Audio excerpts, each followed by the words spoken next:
After 30 years of marriage, I discovered that Alden Xiao had kept a concubine outside. It turned out the real reason he'd lingered on the border for so long, refusing to lay down his arms and return home, was that he already had a whole family with this other woman, children and grandchildren included.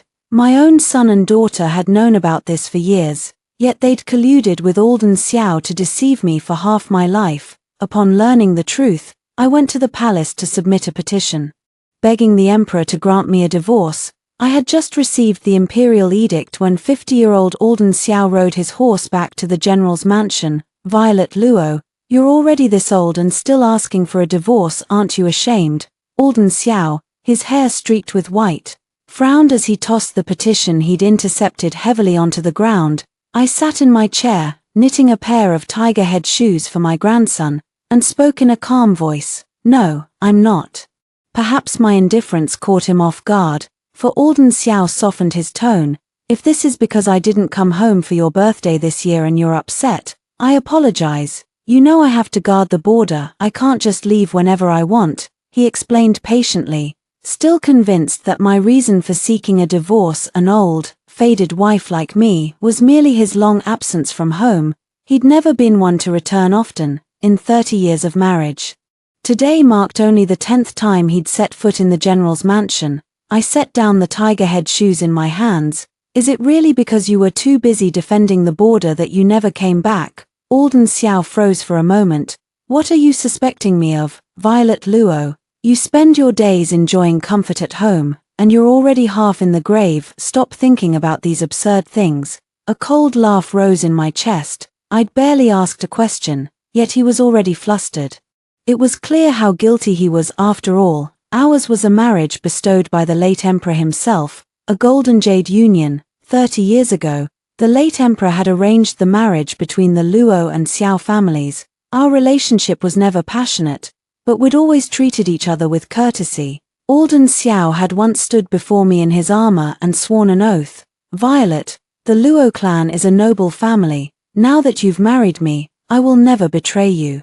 But last month, on the 7th day of the 11th lunar month, Alden Xiao's 50th birthday, I decided to take advantage of my still strong health and travel to the border, wanting to surprise him and celebrate his birthday. Yet when I arrived at his border residence, I saw him in the open courtyard, holding a toddler of about 2 years old in his arms, feeding the child fruit with a tender expression. The golden sunset glinted off his imposing armor. The child babbled and reached out to grab the tassels on it. Grandpa, Grandpa. At a round table nearby sat 9 men and women, roughly the same age as my son. Father, come eat quickly, one of them called. Mother, and we are all here to celebrate your birthday. A simply dressed woman came out carrying a plate of dishes. Alden Xiao immediately stepped forward to take it from her. Their eyes met, and the deep affection in their gazes pierced my heart like a knife. In that moment, I finally understood. All these years he'd claimed to be defending the border, he'd actually been living here with another woman, raising a whole family. That warm, harmonious scene of their family made me realize that all my years of waiting and enduring loneliness in the capital had been nothing but a joke. That night, I boarded a carriage back to the capital. I decided to seek a divorce, to free myself, and to spare everyone the embarrassment of further pretense. But now, Alden Xiao had intercepted my divorce petition, preventing me from presenting it to the emperor. Seeing me remain silent, Alden Xiao assumed I was still feeling wronged and angry. He sighed, then sat down on the edge of the bed as if making a great sacrifice. Very well, I'll stay in your courtyard tonight. Violet, stop being so upset. In my younger days, I would have been overjoyed at this. But now, I only glanced at him. No, that's unnecessary, we're both too old for this. Truth be told, at our age, I knew there was little he could do anyway. I simply didn't want him lying beside me. Alden Xiao's patience wore thin at my refusal. I'll lead my troops back to the capital next month. From now on, I'll live in the general's mansion permanently. We'll never be apart again. Will that finally make you happy? After speaking, he rubbed his wrist, an old injury, and strode toward the door. I watched his straight, upright figure, and for a moment, I saw the young man he'd once been. His wrist had been damaged from years of wielding heavy swords. The pain always flared up after riding a horse through the night. Once, I would have felt at the sight of his injury, rushing to prepare medicinal ointments and apply them to his wrist myself. But now, I stood up, gathered all the ointments I'd ever prepared for him, and threw them into the dry well in the courtyard. From this day onward, I would cast aside all the grievances I'd endured in this marriage, including Alden Xiao himself. The bright moon hung high in the sky. I spent the entire night packing, sorting through every item related to Alden Xiao. So what if I was over 50? I refused to spend the rest of my life trapped with a man who deceived me for half my life. The room was cluttered with odds and ends. I glanced around, deciding to burn some items and sink others into the well. By the time I finished, dawn had broken. I was just about to rest when my son, Rowan Xiao, hurried over. "Mother." I was surprised to see him. He should have been in class at the Imperial Academy at this hour. Rowan Xiao strode toward me. "Mother, you're already so old. Are you really making a fuss about a divorce just because father kept a concubine on the border?" My heart ached. I looked him straight in the eyes. "How did you know about this?" Rowan Xiao's eyes flickered, then returned to their usual coldness, a perfect mirror of his father's younger self. "Aunt Mu is an orphan. She and father have lived as a happy couple on the border for 30 years. Every soldier there sings their praises. How could I not know? We kept it from you for your own good, Aunt Mu." His intimate address for Priscilla Mu made the situation even more bitter. The son I'd once held in my arms through endless nights, soothing his childhood fevers and tears, was now taking the side of a stranger. It seemed that in the eyes of both father and son, a man keeping a concubine outside was a trivial matter, something an old woman like me shouldn't kick up a fuss about. I didn't argue with him. Instead, I felt a sudden twinge of regret for ever giving birth to him. Rowan Xiao mistook my silence for compliance and let out a sigh of relief. "Mother, harmony in the family brings prosperity. Aunt Mu will never threaten your status in the general's mansion. Let it go," he added. "Father rarely comes home. Go make him lunch. You know his favorite dishes are the ones you cook." I laughed, though there was no humor in it. "I'm already this old. And you still want me to cook? Why don't you ask your wife to do it?" Rowan Xiao frowned in disapproval. "She's gone back to her parents' home with the children. Besides, she's the legitimate daughter of the Mu clan. She's never lifted a finger to do housework. How could I ask her to cook?" His words pierced my heart even deeper. I turned and walked back to my room to rest, ignoring him. By noon, Rowan Xiao, seeing I still hadn't left my courtyard, ordered the servants to set up a table of elaborate dishes. For once, the three of us sat together for a meal. In the past, whenever Alden Xiao was present, I would wait for him to take the first bite before eating. But today, I acted as if he didn't exist, picking up my chopsticks and starting to eat. Alden Xiao watched my behavior without anger. Instead, he hesitated for a moment before speaking. "Violet, when I return to the capital this time, I'll bring a woman back with me from the border." I kept my head down, silently picking at my food. Alden Xiao studied my expression, then continued, "We've lived apart for all these years. I couldn't possibly have no one by my side, since you couldn't be with me. I had no choice but to build a small family on the border." The absurdity of his words, blaming me for his infidelity, left me speechless. I merely hummed in response, not wanting to say anything more. He'd forgotten that he could have returned home at any time. Simply by handing over the tiger tally of the Northern Border Army, he'd forgotten that I'd once been a woman who could ride into battle, but had given up my sword to cook for him after marriage. Alden Xiao seemed surprised by my calm reaction to this decades-long secret. He looked uncomfortable, but he pressed on. "All men have multiple wives and concubines. I've never brought any other woman into this mansion before. Priscilla is getting old, and the border is harsh. I want to bring her here to spend her remaining years in comfort." I couldn't bear to listen any longer. I slammed my chopsticks down on the table, sensing the tension. Rowan Xiao quickly cut in. "Father returning to the capital and taking a new wife are both happy occasions. This general's mansion has been as quiet as a haunted house all these years. I've been hoping for more people to liven it up." Hearing the son I'd risked my life to bear speak such words, my heart filled with utter despair. He was as foolish as a pig. Was he so overconfident that he thought his status as the legitimate son would guarantee him the inheritance of the general's mansion's military honors? Or was he naive enough to believe he could live in harmony with his half-siblings? Yet in that moment, Alden Xiao looked at Rowan Xiao with approval, a murky glint in his eyes. Truly, my son understands me best. Emboldened by his father's praise, Rowan Xiao began to sing the concubine's praises. Aunt Mu has shared weal and woe with father all these years. She served him diligently without complaint. Such a virtuous wife and mother is a role model for all women. She suffered. What about me?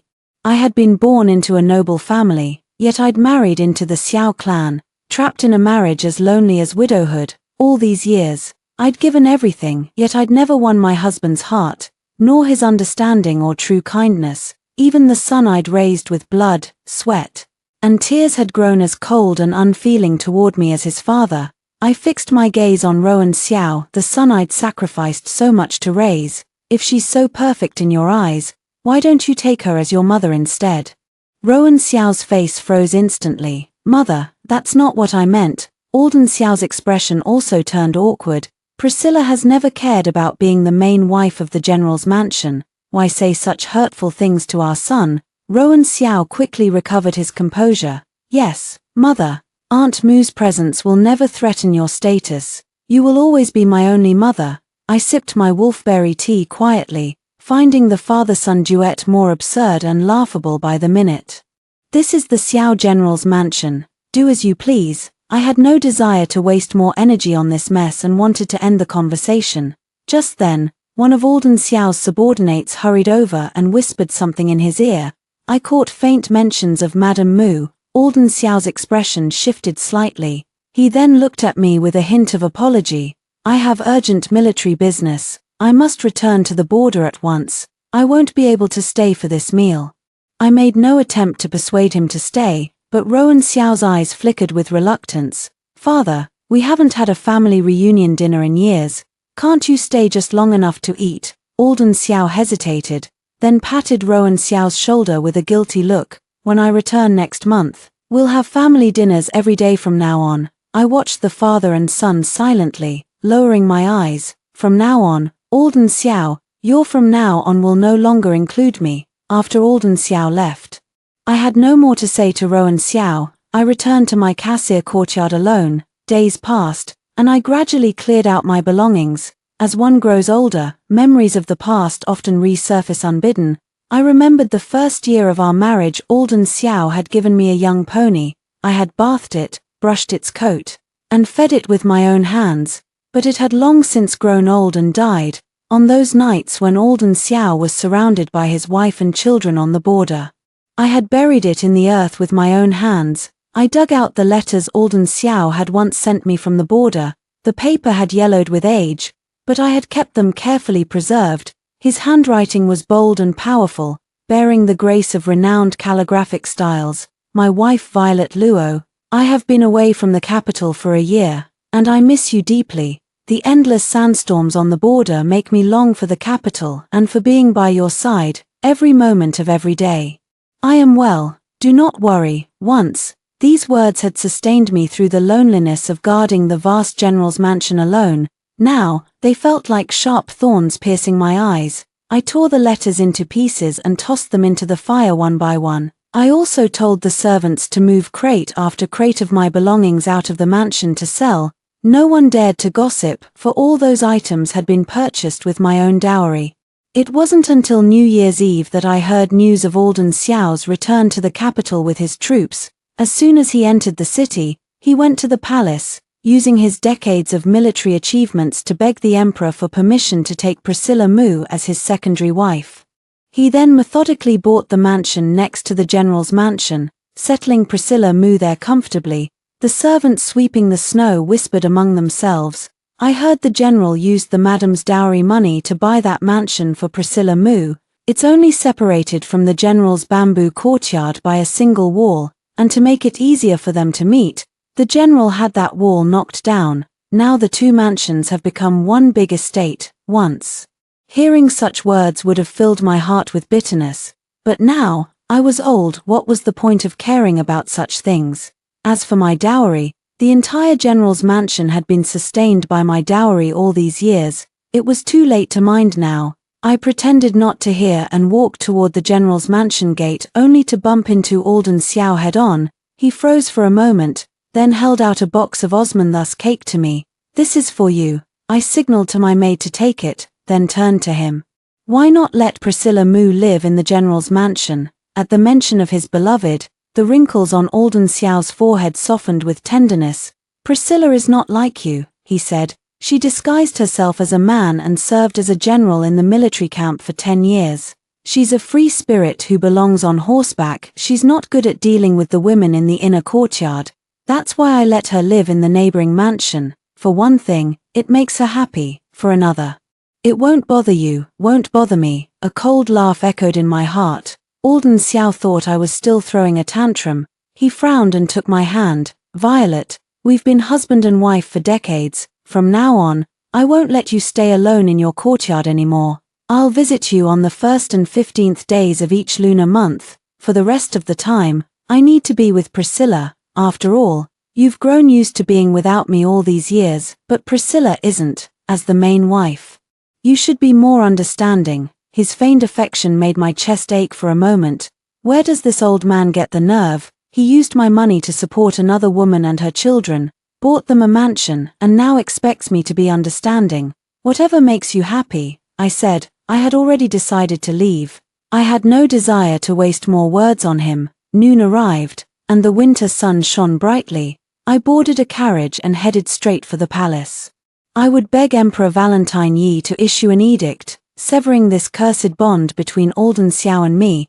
Before marrying into the Xiao clan, Valentine Yi and I had been childhood friends. Back then, he was just the 9th prince, moving between noble families. He would even climb over the Luo family's wall to sneak me pastries. After I married, we gradually lost touch. I wondered if he still remembered me. In the palace's golden phoenix hall, I caught sight of the figure in bright yellow sitting on the lofty throne. Valentine Yi was nearly 50, yet he still focused intently on reviewing memorials, just as diligently as he had been in his youth. I knelt and said in a clear voice, "This old woman, Violet Luo, pays her respects to your majesty." At the sound of Violet Luo, Valentine Yi froze. He set down his brush and studied me in silence for a moment. "Violet, 30 years have passed since we last met. You look younger than I imagined." I was surprised that he still remembered me so clearly. I bowed deeply. "Thank you for your kind words, your majesty." Valentine Yi offered me a seat. His eyes held a complex mix of emotions as he spoke. General Xiao returned to the capital with his concubine, their children, and grandchildren, 58 people in total. He used his military merits to beg for permission to take a secondary wife. "I know this matter has wronged you." I shook my head and held out the petition in my hand. "Your Majesty, I did not come for that." Valentine Yi's eyes widened when he saw the petition. "I heard you once submitted a divorce petition, but General Xiao intercepted it. Are you still here to ask for a divorce?" I spoke each word clearly. "Not a divorce. I want to divorce my husband." Valentine Yi let out a long sigh. "At your age, divorcing your husband, what will you do afterward? Why not enter the palace and become my imperial concubine?" My heart skipped a beat. I wanted to leave Alden Xiao, but I had no intention of jumping from one fire into another.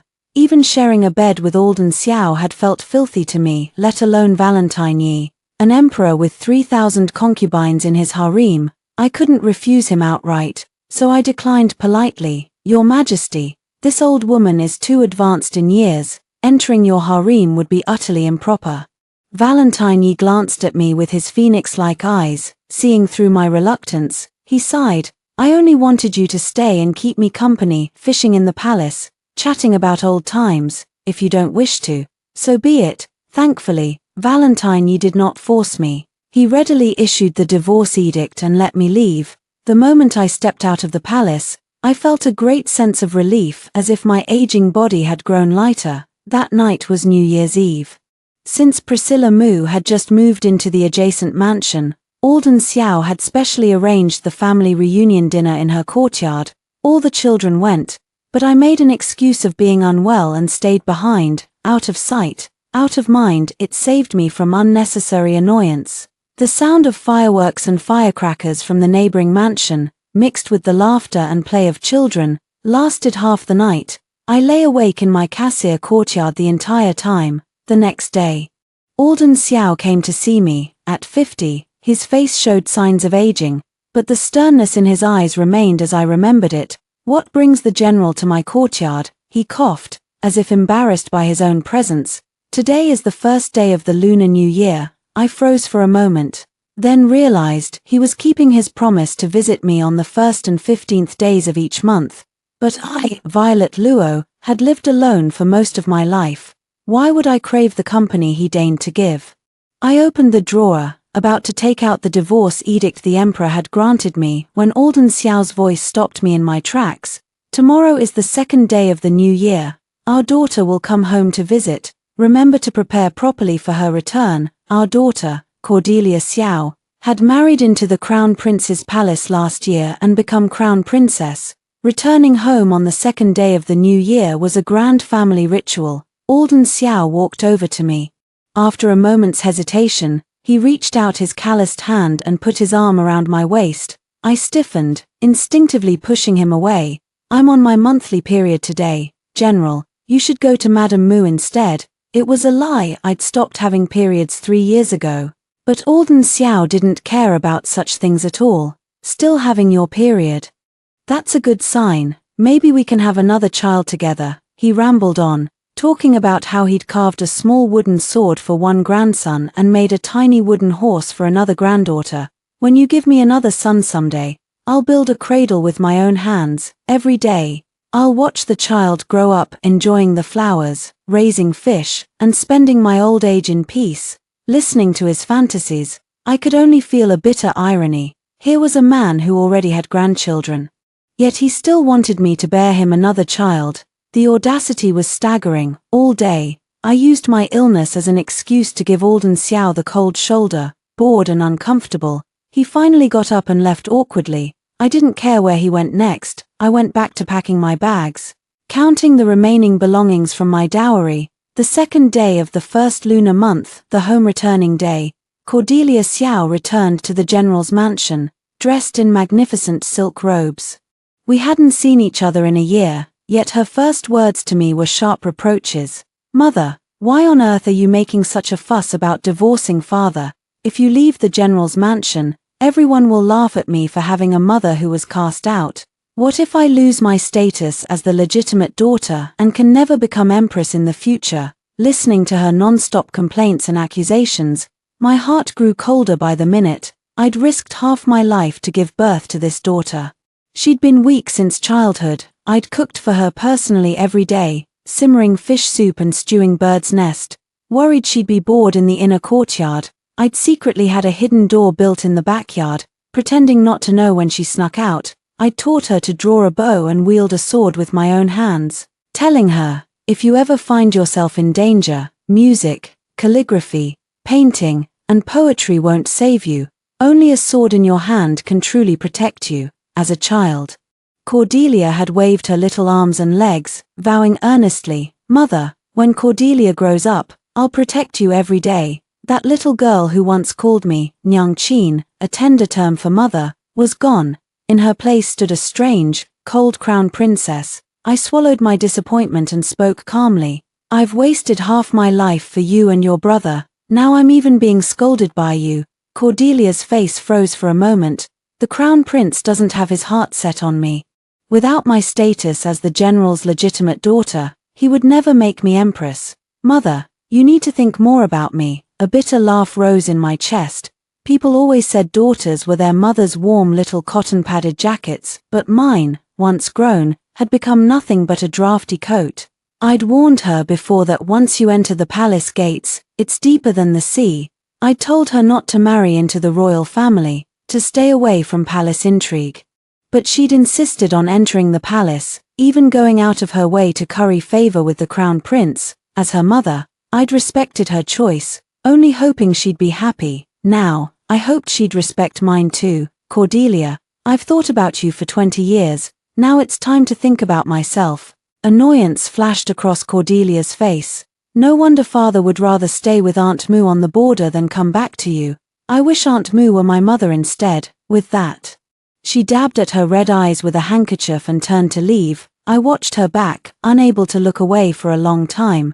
Perhaps I'd accumulated too much disappointment over the years. Now, my heart felt calm as still water. "It's okay, Cordelia. Soon enough, she will be your mother." After Cordelia left, I went back to knitting the unfinished tiger head shoes for my grandson.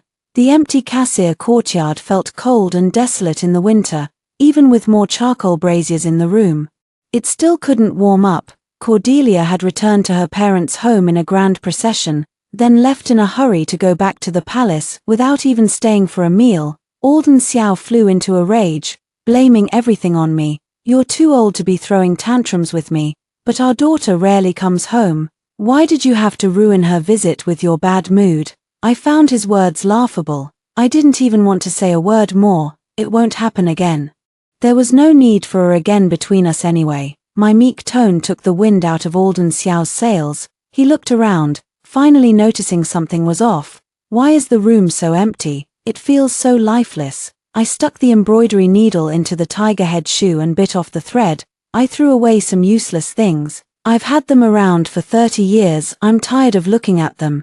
Just like you, Alden Xiao. I'm tired of you too." Alden Xiao couldn't help but scold me.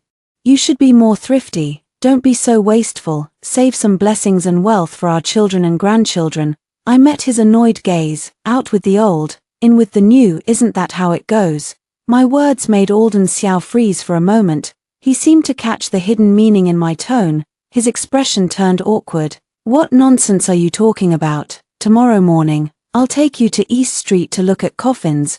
We'll be buried in the same coffin when we die." After a pause, a hint of guilt flashed in his murky eyes. "But it will be a 3-person coffin. Priscilla will be buried with us too." "Who wants to be buried with you too?" I frowned, blurting out, "It has to be a 2-person coffin." My refusal made Alden Xiao think I was objecting to Priscilla being buried with him. "Priscilla stood in for you and stayed with me on the border for all these years. She even gave birth to so many children for me. Even if she has no merit, she has suffered greatly. Can't you grant her this small wish?" If I hadn't already given up on him, his words would have infuriated me to the point of collapse. Either a 2-person coffin, or we each get our own. I didn't want to explain further. I directly asked Alden Xiao to leave. "Stubborn old woman." Alden Xiao's face darkened. He slammed his sleeve and stormed out. That night, an unexpected visitor came to Cassia Courtyard. Priscilla Moo walked in uninvited and sat down with a smile. Though her every move exuded the dignity of a woman seasoned by time, the wrinkles around her eyes were impossible to hide. She was older than me, but I hadn't expected her to look so worn out. Then again, she'd endured wind and sun on the border, and kept exhausting herself by giving birth to children. It was only natural that she wouldn't look as vigorous as I did. Priscilla Moo looked at me, getting straight to the point. "For 30 years. You and Alden have spent more time apart than together. You barely have any affection between you. But I'm different. We've lived like ordinary husband and wife, sharing every day together, raising our children. Every soldier in the army calls me madam. You might not know this, but more than 30 years ago, Alden and I were deeply in love, but the Xiao family refused to let him marry me as his wife. In the end, I persuaded him to accept the marriage arranged with the Luo family and marry you." I sipped my ginseng tea calmly, then lifted my eyes to meet hers. "So after wasting half your life on the border, waiting from a mistress to a 3rd wife, you traveled all the way to the capital with Alden Xiao just to tell me the story of your half-lifetime love?" The smile froze on Priscilla Moo's lips. Her weathered face showed a hint of discomfort. After a long moment, she spoke again. "Alden regretted that I never got to enter the Xiao family. That's why he arranged for your son to marry my niece, Mu Genie. Only then did he feel at peace. Violet Luo, I let you have the title of general's wife. I even arranged your son's marriage.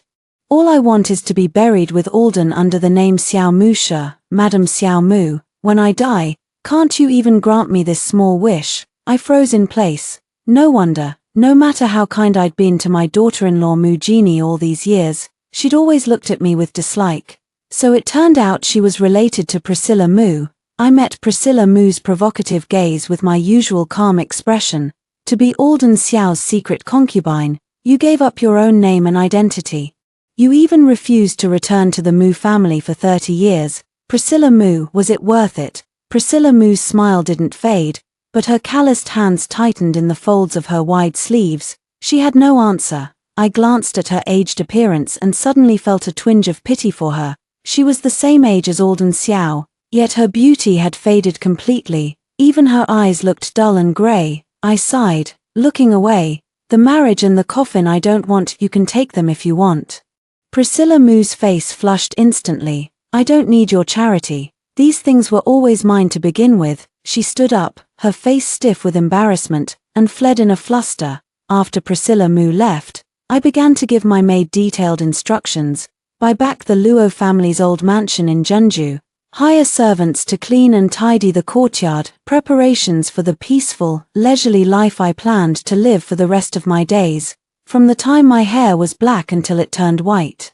I'd spent my days managing the general's mansion. Now, it was finally time to think of myself and enjoy my old age. Alden Xiao had taken Priscilla Mu out of the mansion, leading a grand procession to East Street to buy coffins. With them gone, I had the perfect chance to go to the treasury and take stock of the family's assets.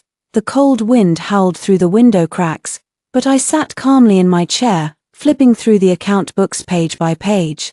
I intended to take back every single item from my original dowry. I wanted nothing else, neither the other possessions in the mansion, nor my son and daughter. They were already grown. My son was married, my daughter was wed, even Alden Xiao had started a new life. But they had no idea, to this day, every expense of the general's mansion had been covered by my dowry. The real reason the Xiao family had refused to let Alden Xiao marry Priscilla Mu 30 years ago was that the general's mansion was already bankrupt. It needed someone with a wealthy family background like me to fill the financial void. Now that I was leaving the Xiao family, taking back my own dowry was only right and proper. Watching my servants carry away crate after crate of my dowry, the steward paced like an ant on a hot pan, wanting to stop them but daring not to. Old madam, if you take all these things away, what will become of the general's mansion? My voice was cold. Go ask your new mistress. Let her find a way to support the family. The steward's face was frantic. Old madam, 100 days of kindness between husband and wife, surely you won't abandon the general. I laughed bitterly. Alden Xiao and Priscilla Mu had far more kindness between them than I'd ever had with him. I tossed the imperial divorce document, stamped with the word divorce, to the steward. I've supported 135 people in this general's mansion for 30 years. Now you expect me to support Priscilla Mu's entire family too? Don't be delusional. Go tell your general. The emperor has granted me a divorce. I don't want him anymore. With those words, I turned and strode away. Back in Cassia Courtyard. I looked around the room I'd lived in for 30 years and told my maid to pack up all my belongings. People always said that in old age, one needed a companion, but right now, all I wanted was to return to my hometown, to the place where I'd grown up. Half a lifetime had passed in the blink of an eye, and the only place that still felt like home was the land where I'd been born and raised. Once all my things were packed, I carried a bucket of oil around the courtyard, pouring it over every corner, then tossed in a fire starter. A tiny flame burst into a roaring fire, lighting up the sky above the general's mansion. My maid froze for a moment, but she didn't stop me. In the midst of the towering flames, I turned and walked away. If I was going to leave, I would leave cleanly, without even a single spider web from Cassia Courtyard left behind. Ashes to ashes, dust to dust, from this day on. There would be no trace of my life in Cassia Courtyard of the general's mansion, and the Xiao family would have nothing more to do with me. Thick black smoke billowed into the sky, light and dust mingled, refracting the faint glow of stars. I had finally escaped the cage that had trapped me for 30 years, on East Street. In the coffin shop, Alden Xiao kept telling the shopkeeper to make a custom 3-person coffin, but Priscilla Mu couldn't take her eyes off a ready-made 2-person coffin. Her face filled with admiration. Annoyance stirred in Alden Xiao. Even if Violet Luo had said she didn't want a 3-person coffin, she was old, she couldn't make much of a fuss. As the head of the family, his word was final, not open to discussion. He'd thought Priscilla Moo would be more understanding, that she'd know what he really wanted, but even she didn't get it. Looking at coffins in the first month of the new year is bad luck. Let's go back. Alden Xiao didn't wait for the woman behind him, he acted decisively, boarding the carriage at once, but when they reached the mansion gate, the steward came running out in a panic, so flustered that he tripped over the threshold and fell. Master, disaster. Cassia Courtyard is on fire. Alden Xiao's face paled. He jumped out of the carriage at once. Where's the madam? The steward trembled as he handed the imperial edict to Alden Xiao, his face ashen. The madam took all the money from the treasury. She only left you this divorce document, and she's already left the city. Crash! The hand warmer in Alden Xiao's hand fell to the ground with a thud. He unfolded the edict. The stark words made his head spin, as if struck by lightning. This can't be. Yet the bright imperial seal at the bottom left was unmistakably real. That woman, who had initially asked for a divorce, had actually divorced him. The steward wrung his hands in despair. The fire in Cassia Courtyard has been put out, but everything is burnt to ashes. We don't have the money in the treasury to rebuild it now. Master, what will become of the general's mansion? The steward's desperate ramblings fell on deaf ears. Alden Xiao was still in a daze. Priscilla Moo stepped forward, putting on the air of the new mistress of the house. The general and I brought some money back from the border. Send someone to use it for repairs and to calm the hearts of the servants. Seeing that Alden Xiao still hadn't recovered his wits, the steward had no choice but to follow Priscilla Moo's orders for the time being.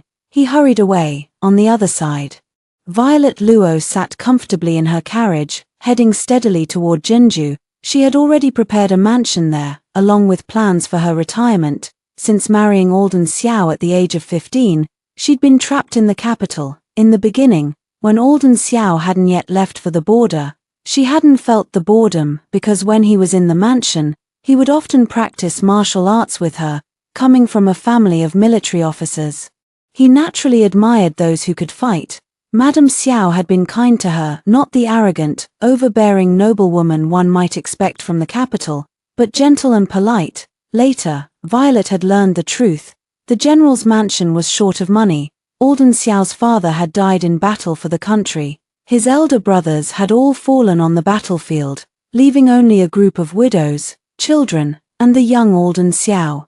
The already impoverished general's mansion had been pushed further into despair. Her arrival had solved their urgent financial crisis. After the carriage traveled some distance, the driver stopped to feed the horses. Violet Luo stepped outside to admire the lush green foxtail grass by the roadside. Her maid, Madame Wang, teased her, "When you were sitting in the high hall of the general's mansion, you were always so gloomy. Now that you're out, you even find roadside weeds fascinating."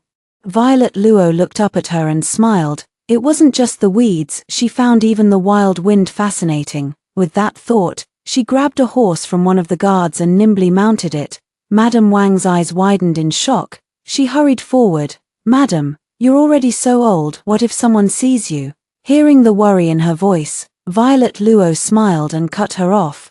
Never mind them. She had already divorced Alden Xiao at the age of 45, being a little more unruly.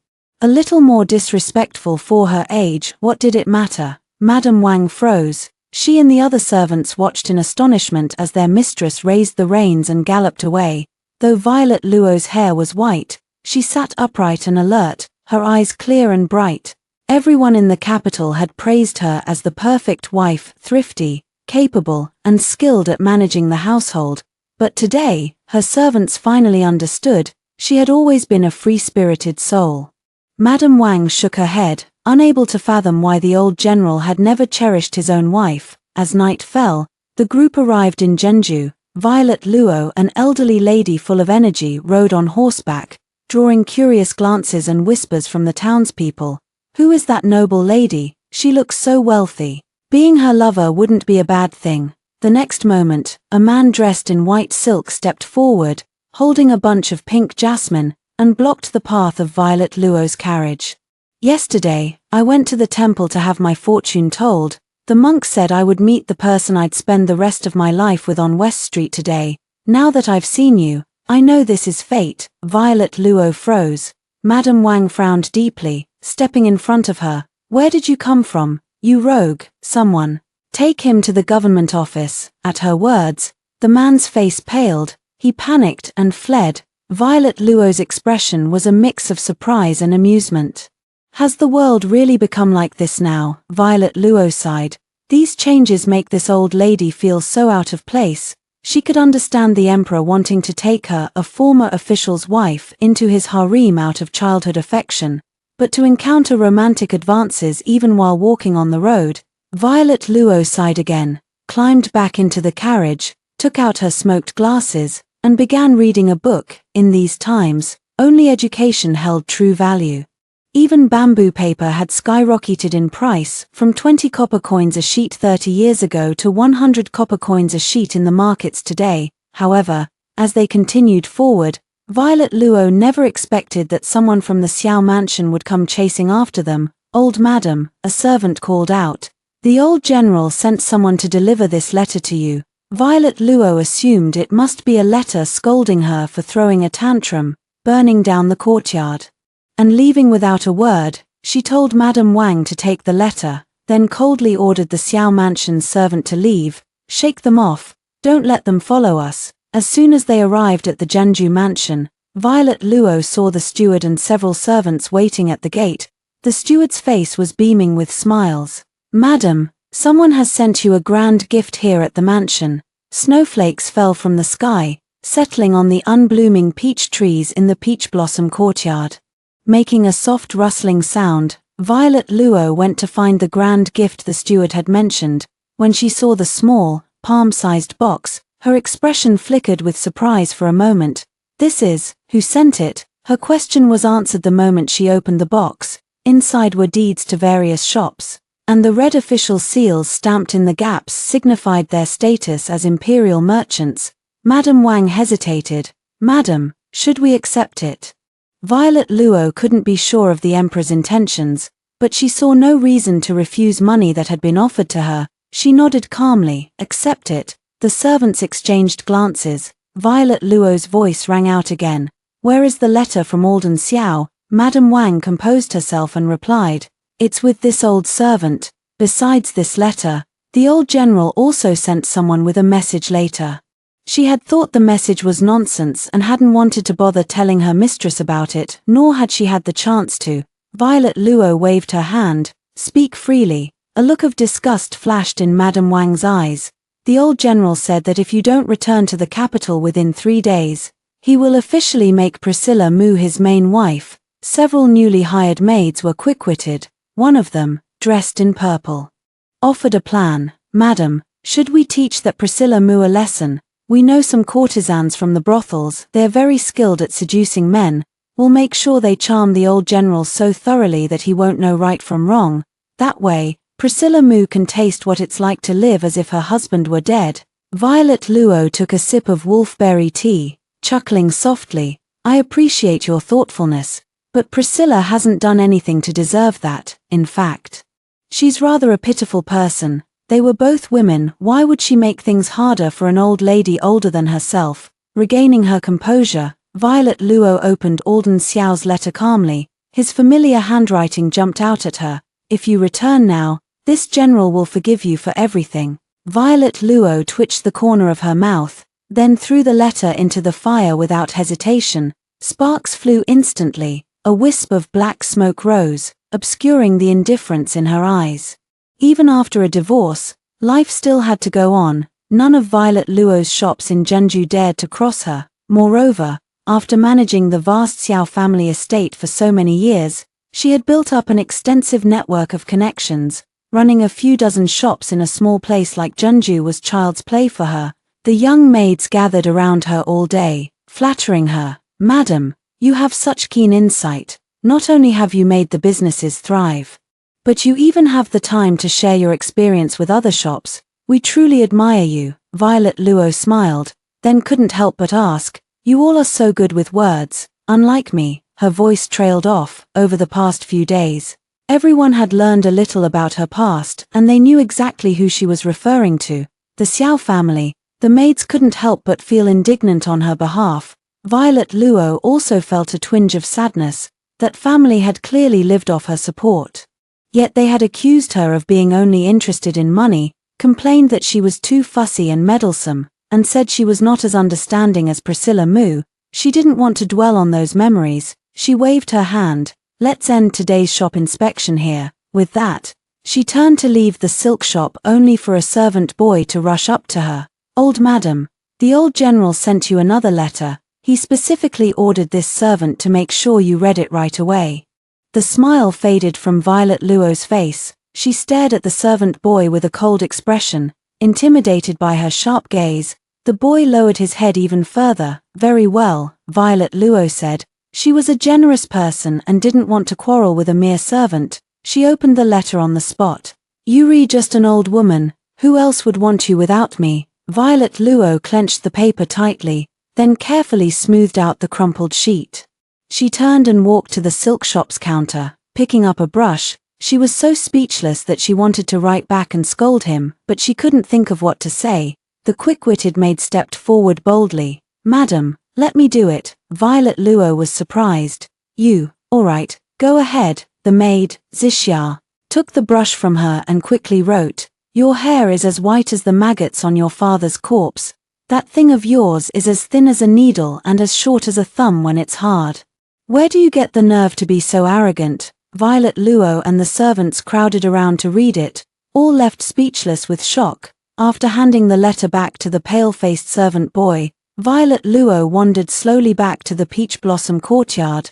She could tell that Alden Xiao had been angry when he wrote that letter. He had always had a strong ego in his eyes. Anyone who humiliated him or went against his will, especially by going to the emperor, would earn his eternal resentment.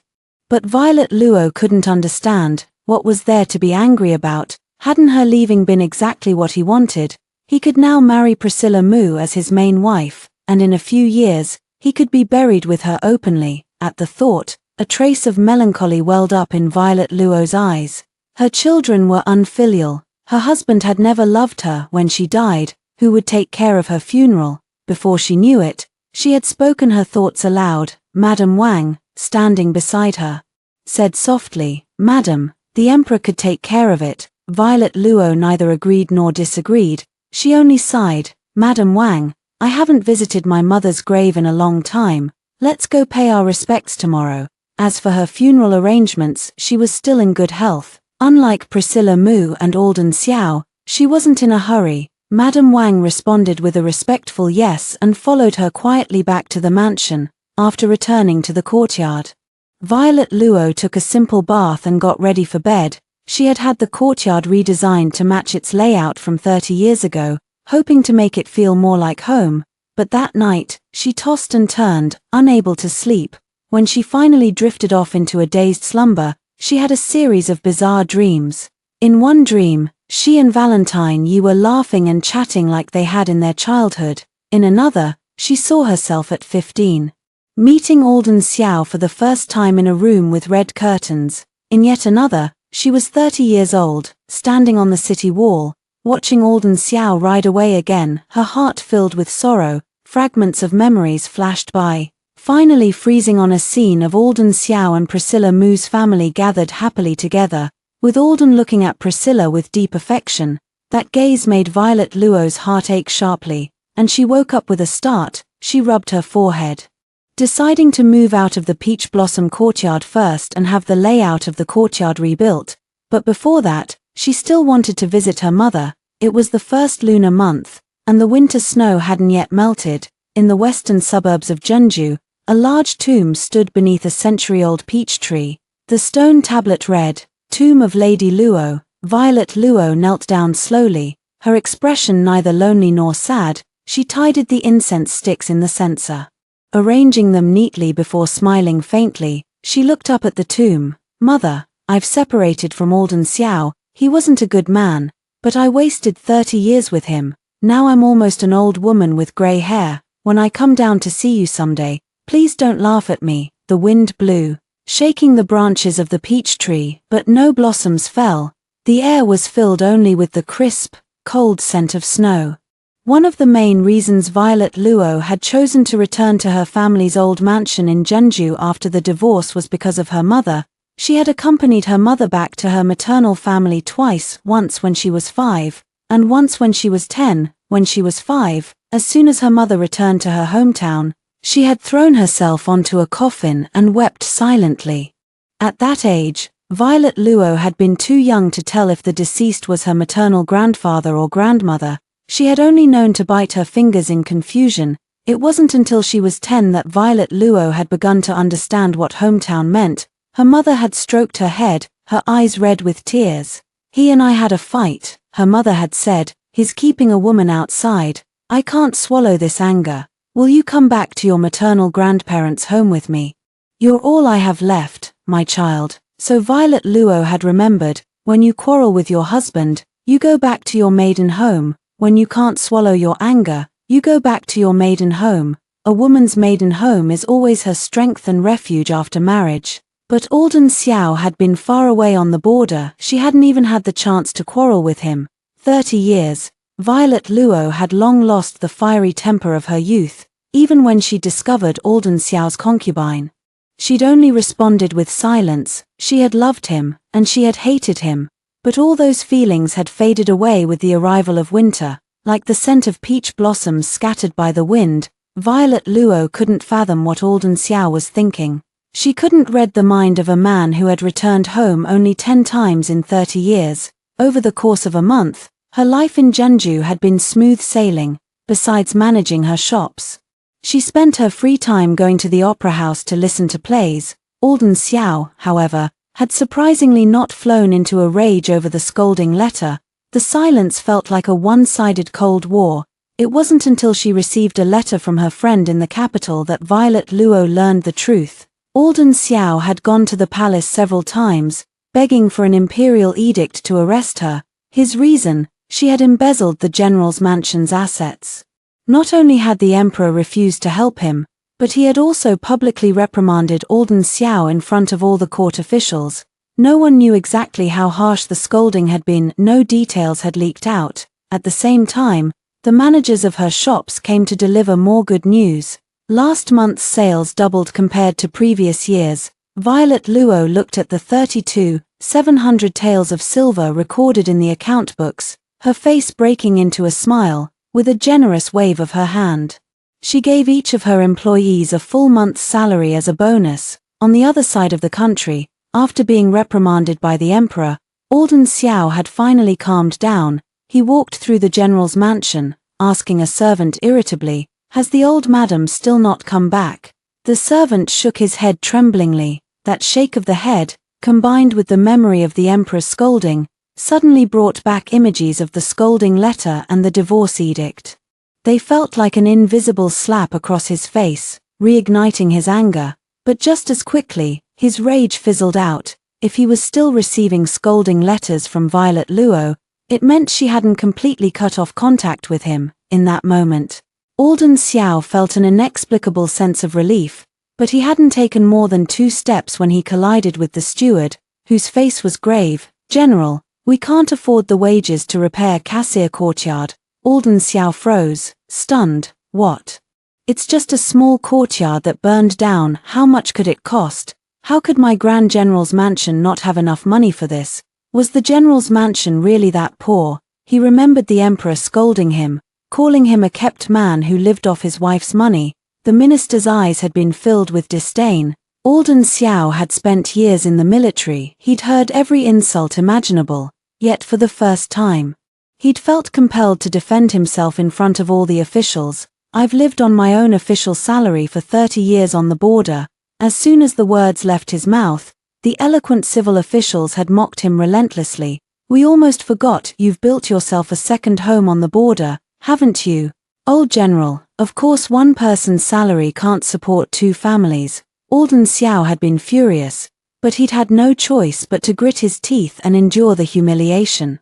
After the court session, he turned to his friend and said, "A bunch of useless scholars who only know how to write. What do they know? Priscilla and I share a true love." His friend had looked at him, frowning, as if wanting to say something but holding back. Alden Xiao's voice turned cold, filled with deep weariness. "If it weren't for Violet Luo, I would have married the woman I loved 30 years ago. Now we're trapped in this bitter marriage and I should have been the one to divorce her. His friend couldn't hold back any longer. You're truly heartless. She's taken care of your entire Xiao family for 30 years. She sacrificed so much when she was young, and she raised your 2 children all by herself, with no help. Pulling himself back to the present, Alden Xiao stared in the direction of Cassia Courtyard.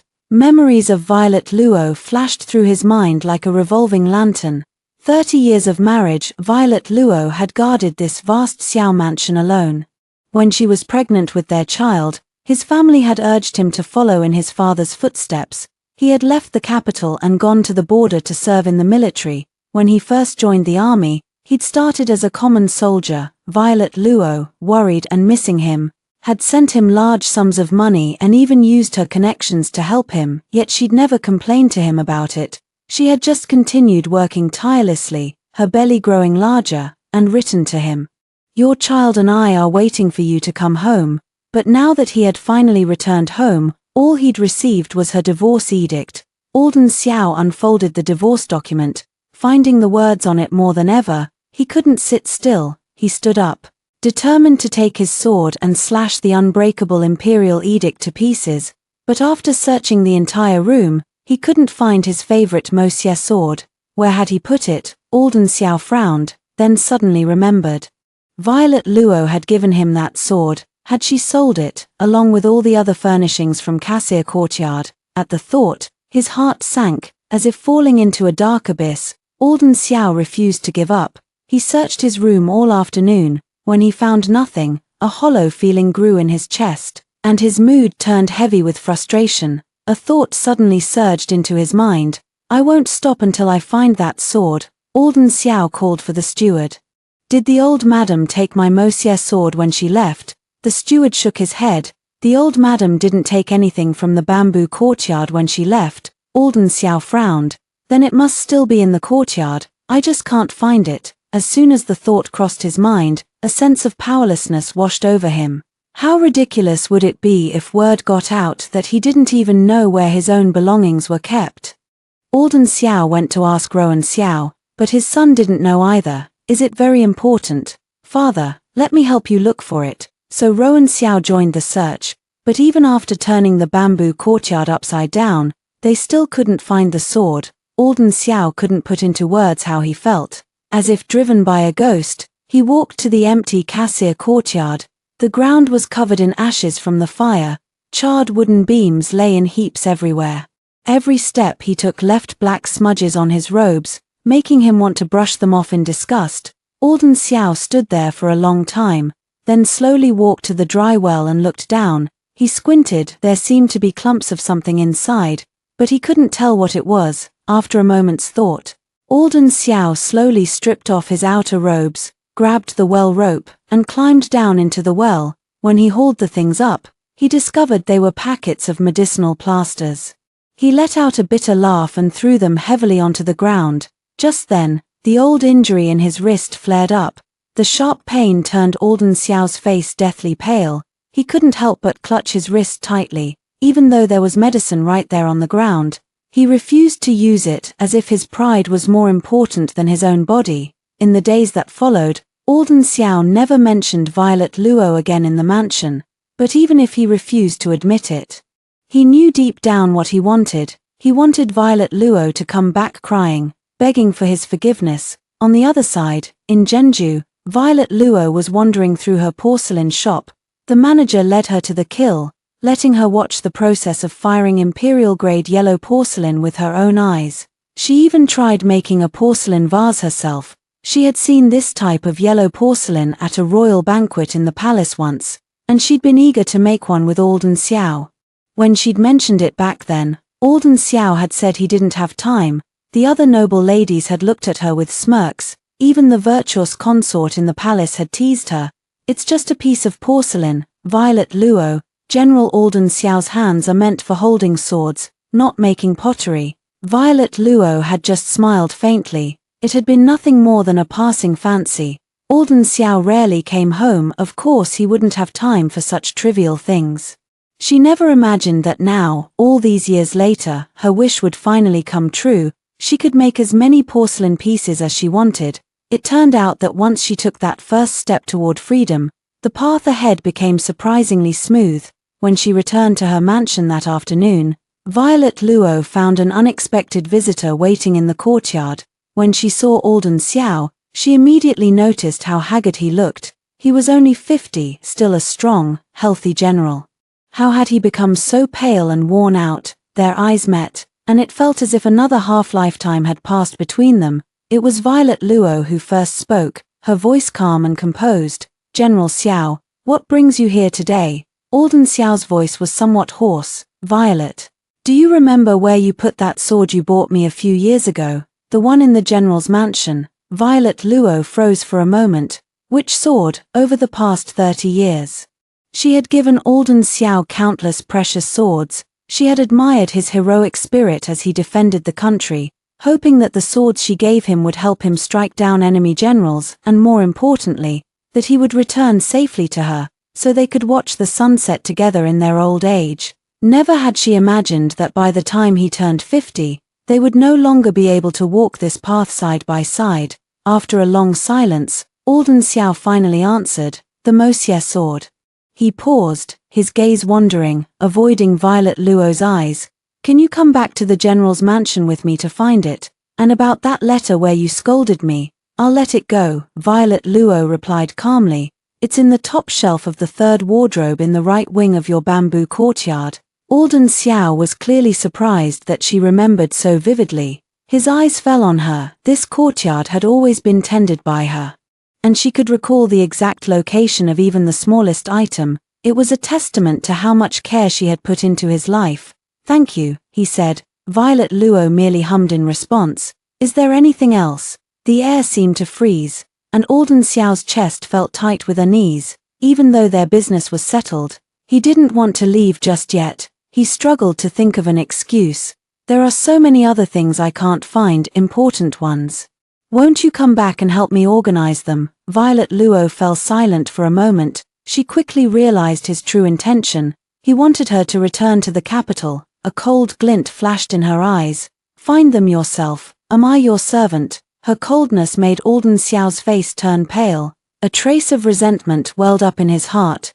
"We've been husband and wife for 30 years. What's wrong with asking you to help me find a few things? Why bring up servants? Is it really that hard to do me this small favor?" He thought to himself. She's still the same arrogant Violet Luo she's always been. Seeing that Alden Xiao had no reply, Violet Luo curled her lips slightly. "Don't come looking for me again. Tell the steward to tidy up the house if you can't find anything else. Ask him." This was the last bit of patience she was willing to spare for him. Alden Xiao took a deep breath, closed his eyes, and when he opened them again, his gaze was dark and heavy.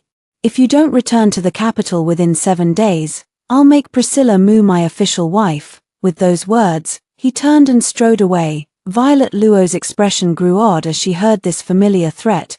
Just then, Madame Wang stepped out from behind her, muttering under her breath, "Has the old general lost his mind? He said the same thing before. If you don't come back in 3 days, I'll make Priscilla my wife, but he still hasn't done it. Could it be that he wants you to come back?" Violet Luo's voice was flat. "He does want me back." Madame Wang gasped in surprise. "What? Has the old general suddenly changed his ways? Or is he finally getting old and senile?" Violet Luo let out a soft laugh. "He's perfectly sane. His love for Priscilla Mu is real enough, but if the general's mansion had money, he would have made her his official wife without a second thought. The problem is, the mansion has no money left," she continued. "That's why he's kept my position open for me. And why he's hesitated to make Priscilla the main wife. In this world, all men chase profit. Alden Xiao was no exception." 7 days later, Violet Luo still hadn't heard any news of Priscilla Mu being made official wife. However, Alden Xiao had handed over the authority to manage the mansion to her. For a while, they lived in apparent harmony. Alden Xiao often took Priscilla Mu to banquets all over the capital, and Rowan Xiao and his wife Mu Genie doted on Priscilla. Even their young grandson grew fond of Priscilla's gentle nature, calling her grandma affectionately. But this peace didn't last long. Priscilla Mu had spent most of her life on the border and had no idea how to manage a noble household. To make matters worse, Her eyesight had faded with age, and she could barely read the account books. Soon, the entire general's mansion descended into chaos. Alden Xiao, however, did nothing but drink and practice martial arts with his old friends every day. When he returned home, he would complain endlessly, why the food wasn't as good as before, why there were so few servants left. We used to have 10 dishes per meal, now only 5. We used to have 5 meat dishes, now only 2. When they're all placed on the table, we can't even decide which one to pick first. Priscilla Moo took a deep breath, forcing down the urge to argue with him. Her voice was tired. The treasury is empty. We can't afford to waste money anymore. Alden Xiao was clearly displeased. In the end, he chose to go out and mooch meals from his friends. Priscilla Moo fell silent after he left, then forced a smile. Let's continue eating. Everyone. Moo Genie scooped a spoonful of chicken soup. After smelling the same flavor for a whole month, she finally couldn't hold back her anger. Can't we have a different soup for once? This one makes me want to throw up, she snapped. And we used to have bird's nest soup every day, now it's gone. What's the cook playing at? No one dared to speak. Everyone knew she wasn't really blaming the cook, she was accusing Priscilla Moo. Priscilla Moo's face darkened, but she still managed a stiff smile. The general's mansion has no money left. Why don't you take charge of the household instead? As she spoke, she handed the keys to the treasury and account room to Moo Genie. Moo Genie's eyes lit up. She snatched the keys from Priscilla's hand. Fine, I'll do it. Meanwhile, in Zhenju, Violet Luo was enjoying a table of local specialties with Madame Wang and the others: glutinous rice dumplings stuffed with meatballs, shrimp wontons, wine-steamed chicken, lamb trotters with bamboo shoots, spicy vinegar clams, pork rib soup, and yam soup. They were in the middle of their meal when there was a knock at the courtyard gate. Violet Luo put down her chopsticks and glanced at Zixia, gesturing for her to answer it. To her surprise, the visitor was her own son, Rowan Xiao. What does he want? Violet Luo wondered, but her expression remained unchanged. Rowan Xiao walked over, mustering up his courage. Mother, come back with me. You might not want father anymore, but you can't abandon your own son, can you? Violet Luo said nothing. Rowan Xiao pulled out the chair Zixia had just vacated and sat down, looking around the courtyard. He had heard this was his mother's family home, not a shabby old house, but a grand mansion, with carved beams and painted rafters that screamed luxury. Rowan Xiao sighed in admiration. This peach blossom courtyard is even bigger than I imagined. It must cover 50 mu of land. Right, mother, your place is so spacious, since you don't want to go back to the bustling capital. We can make do here, we'll move in with you. Violet Luo was left speechless. She was about to speak when Zixia beat her to it. The maid's eyebrows shot up in anger as she snapped at Rowan Xiao. What kind of talk is that? Young master, isn't Priscilla Moo your mother now? Everyone silently praised Zixia for speaking up. Rowan Xiao frowned, glaring at Zixia. Where did this servant come from? You have no manners at all. He turned to Violet Luo. Servants like this should be sold to brothels. At his words, Violet Luo slammed her teacup down, her voice sharp with displeasure. Rowan Xiao, she's my person, you have no right to decide her fate. This is my courtyard too. If you know what's good for you, you'll leave now, otherwise, I'll have my guards throw you out and it will be your pride that's shattered, not mine. Rowan Xiao looked awkward. Mother, stop being angry with me. I was wrong before. Please, come back with me. If you don't, our family will fall apart. Violet Luo raised an eyebrow. Oh, she waved her hand, stopping the guards who were about to knock Rowan Xiao unconscious. If he's here to talk about the general's mansion's mess, I might as well listen. It turned out that while the household management issue had been solved, Moo Genie no longer had time to take care of their child. Even though the child was looked after by nurses, he couldn't spend all his time with servants. Moo Genie was worried sick, so Rowan Xiao went to Priscilla Moo. Mother, can you help us take care of the child? He believed that a kind, virtuous woman like Priscilla would raise the child to be smart and sensible. Priscilla had smiled warmly and agreed, but reality soon dealt both of them a harsh blow. Within less than a day of Priscilla taking care of him, their young grandson was almost killed. It happened at noon, while Priscilla was taking a nap. The boy had gotten into a fight with Priscilla's own grandchildren. Children were full of energy. and their fights were rough and unforgiving. Outnumbered, the boy was badly beaten. Fortunately, the nurses arrived just in time to pull the children apart. Seeing her child black and blue all over, even spitting up blood, Mujini burst into tears. She stormed into Priscilla Mu's room, yanking the old woman to her feet. "How could you be so useless? You can't even take care of a child properly." Priscilla Mu was just as shocked by what had happened. It was at that moment that Alden Xiao, who had rushed home in a hurry, walked in and saw the scene. Without hesitation, he pushed Mujini aside and turned to Priscilla with a worried look. "Priscilla, are you all right?" The push was harder than he intended. Mujini stumbled backward, trying to steady herself, but she still fell to the ground with a thud. Priscilla shook her head, then reached out to help Mujini up, only to see Mujini lying on the floor, trembling, her face as pale as a sheet. "What's wrong with you?" Everyone crowded around her, and their eyes widened when they saw the large pool of blood spreading beneath her. Mujini had miscarried. That night, she declared that she would no longer manage the household. They would have to find someone else. Staying in the Xiao family at all was already an act of mercy. Alden Xiao had even considered asking Priscilla Mu's children to take over the household. But they had all grown up on the border and had no experience dealing with the noble families of the capital. In the end, he sent Mujini a pile of gifts to apologize and told Rowan Xiao to go and persuade her. "Father didn't mean to push you that hard," Rowan said. "It was an accident. Nothing like this will ever happen again." Mujini felt nothing but disappointment. Priscilla Mu had lived most of her life without knowing how to run a noble household, and his father did nothing but complain. She had already been doing them a favor by agreeing to manage the household in the first place. But now, she had lost her unborn child because of all this chaos. She couldn't help but feel resentment toward the Xiao family. That night, Mujini took her child and returned to her maiden home. Rowan Xiao was caught in the middle, torn between his wife and his family.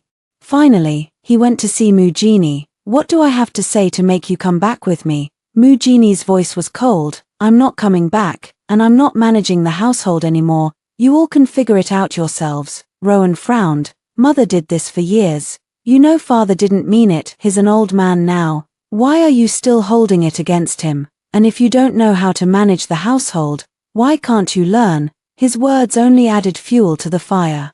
Mujini's voice rose sharply. "Then go find your mother." A flicker of annoyance crossed Rowan's face. The general's mansion can't rely on mother to manage it forever. Eventually, it will be your responsibility. Mujini let out a cold laugh. "In the end, you just can't bring yourself to ask your mother to come back. But let's be honest, your family is so poor now. Not only does your mother not want to come back, but I don't want to either." Rowan thought she was being unreasonable. He glared at her, then turned and stormed out. Boom! A clap of spring thunder split the night sky. As dawn approached, during the yin hour, 3 to 5 a.m., Rowan Xiao went to the Eastern Palace. He wanted to ask his sister Cordelia Xiao for a favor, to borrow money, but things didn't go as planned. He was turned away at the gate, unwilling to give up. He tried to force his way in. Suddenly, a leaf, coming from nowhere, hit his hand, stopping him mid-push. Rowan stepped back quickly, narrowly avoiding injury, but he still looked flustered. A familiar female voice called down to him from above. "Brother, I didn't mean to hurt you," Cordelia said. "I just want you to know when to stop. I'm married now. How could I take money from the Eastern Palace to bail out our family?" Rowan looked up at Cordelia, who was sitting on the roof. He finally understood why the Crown Prince didn't like his sister very much. After a moment of silence, he spoke seriously.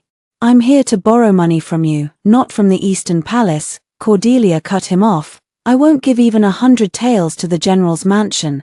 100 taels is fine, Rowan agreed automatically, then froze when he realized what she had said. "Are you even my sister?" He stared at her in disbelief. "Who are you angry with? You won't even give me 100 taels." "With mother, of course," Cordelia replied, her voice rising with anger. "She didn't care about my future at all. She actually divorced father. She's so cold-hearted. And you and father, two grown men, couldn't even keep an old woman from leaving. You're both useless." She jumped down from the roof and went back inside the Eastern Palace. Rowan thought his sister was being absurdly willful. But he was even more angry at his own powerlessness. He quickly calculated his chances of breaking into the Eastern Palace to steal money from his sister. If he had spent a few more years practicing lightness kung fu, he could have snuck in and taken the money without being detected. But now, if he forced his way in, rumors about him would spread across the capital by tomorrow. Master Xiao broke into the Eastern Palace to rob it and was arrested, sentenced to 3 years in prison. Forget it, he muttered. A wise man doesn't fight when the odds are against him. He turned and walked back to the general's mansion, dejected. If no one else would manage the household, he would have to do it himself. Back in the present, Violet Luo had unknowingly finished a cup of ginseng tea. She looked up at Rowan. Rowan rubbed his nose awkwardly. But you know, Mother, I have to attend classes at the Imperial Academy during the day.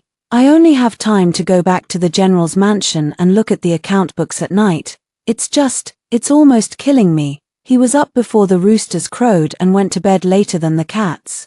For the first time, he understood the exhaustion of managing a household, dealing with family conflicts, and working himself to the bone. His mother had raised him and his sister alone, while constantly sending money to support his father on the border, and no one had ever understood how hard she'd worked. Mother, will you come back? Rowan asked, his eyes filled with hope. Violet Luo could see the longing in his gaze. Her fingers tightened around her teacup. She closed her eyes for a moment, feeling an indescribable weariness. Why can't my children ever grow up? When she had been their age, while managing the household, she had also pored over thick books every day, studying the 4 books and 5 classics so she could check Rowan's lessons for him. But children grew up so fast. She hadn't been able to keep up with their learning, and gradually, they'd lost the common language they once shared. Violet Luo looked out the bamboo window at the setting sun. Her voice was soft as she replied to her son, "That place is no longer my home. I won't come back." She paused, then continued, "And if you and Mujini want to learn how to manage the household, you should start by learning to read the account books. You can ask the head accountant for help with that. You also need to maintain your connections in the capital. Go find Nanny Lee, who used to work for your father. She knows the family affairs and preferences of many high-ranking officials. Make sure you write them down, then send someone to verify the information. Nanny Lee is getting old. After all, she might have made mistakes." Every word was the last bit of kindness she could offer this son. A look of guilt and gratitude flashed across Rowan's face. He seemed to realize how much his father had wronged his mother. He cleared his throat and softened his tone.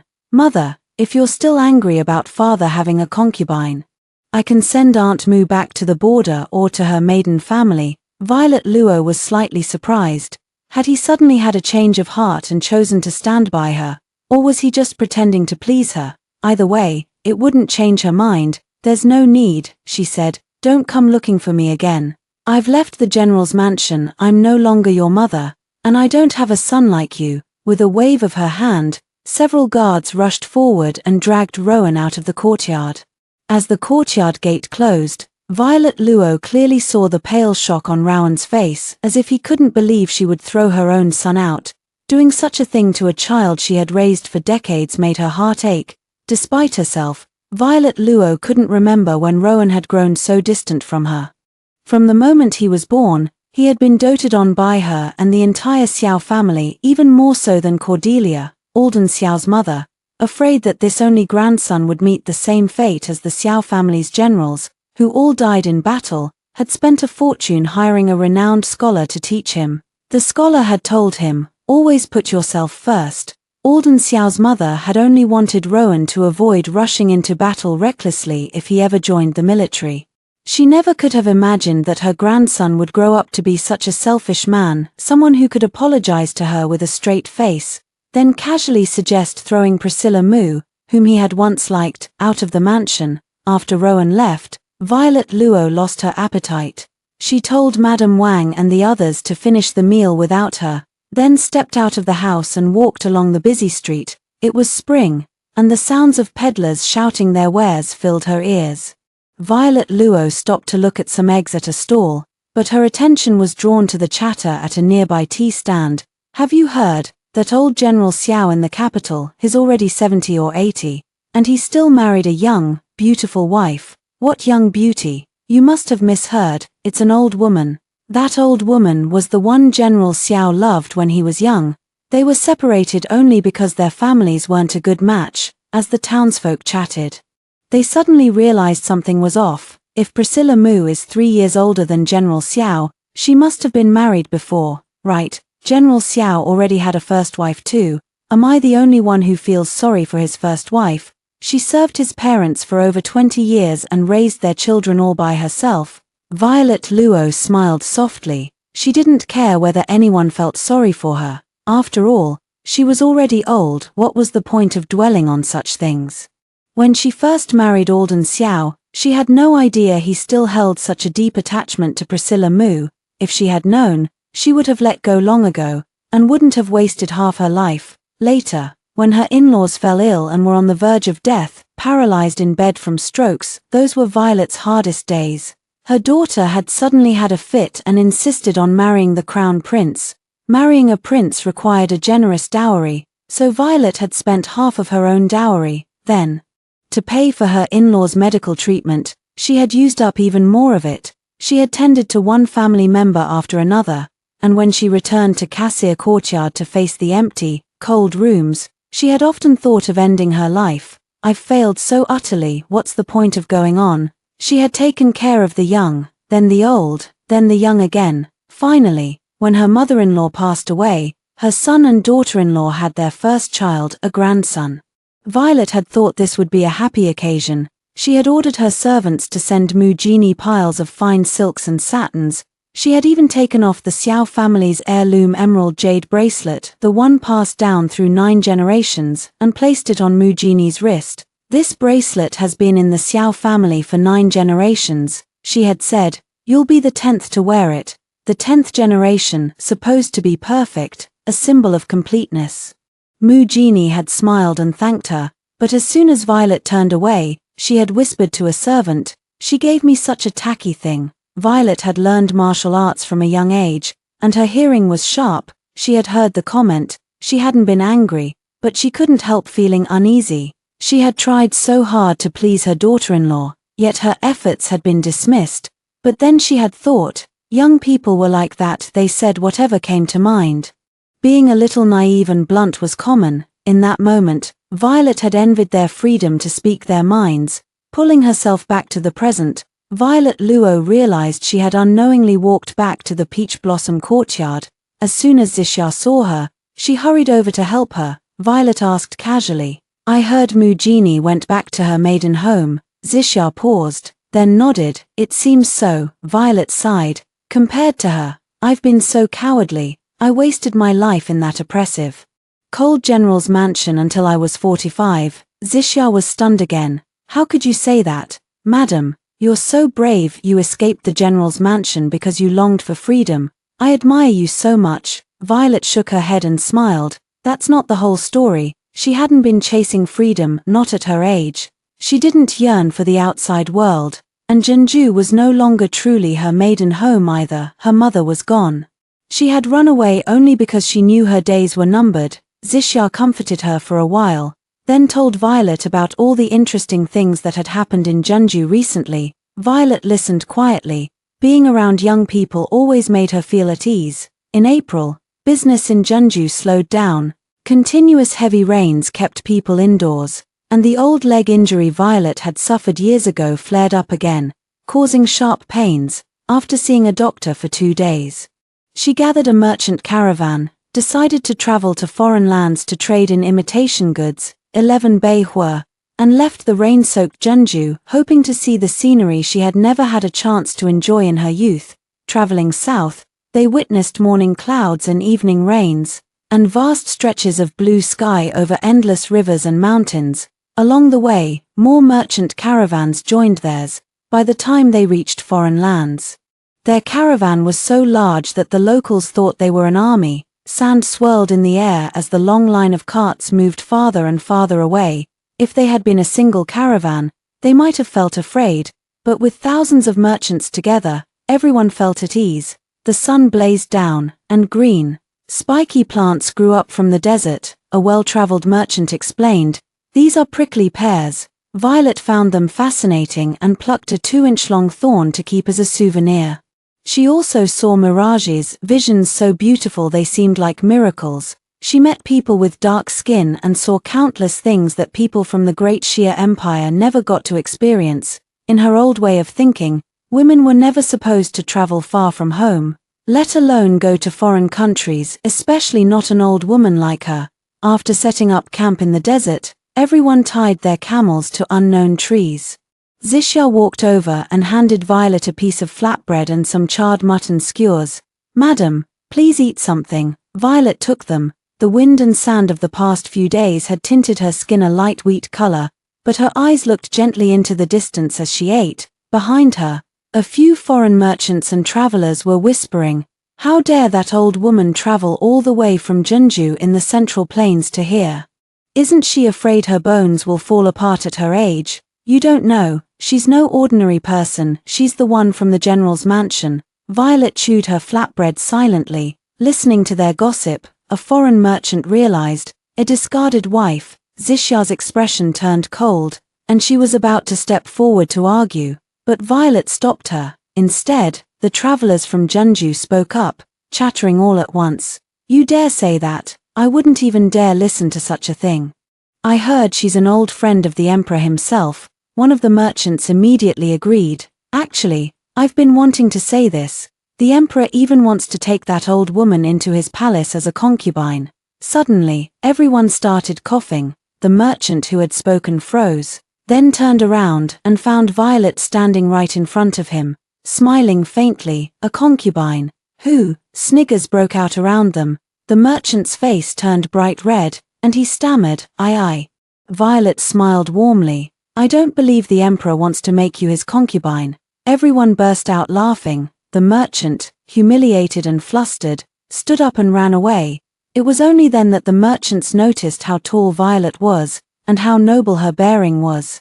Her features were bright and elegant. Years of comfort had treated her well. Even at 45, she looked no older than 30. With a little makeup, she would have been even more beautiful. The merchant suddenly understood why the emperor might want to keep her in his palace, to treasure her in a golden chamber. Golden sand swirled in the air when a scream suddenly rang out. Everyone's hearts sank.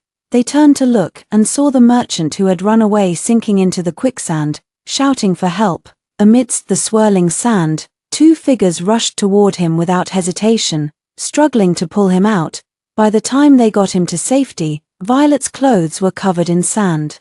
The merchant, who had narrowly escaped death, burst into tears and thanked them repeatedly.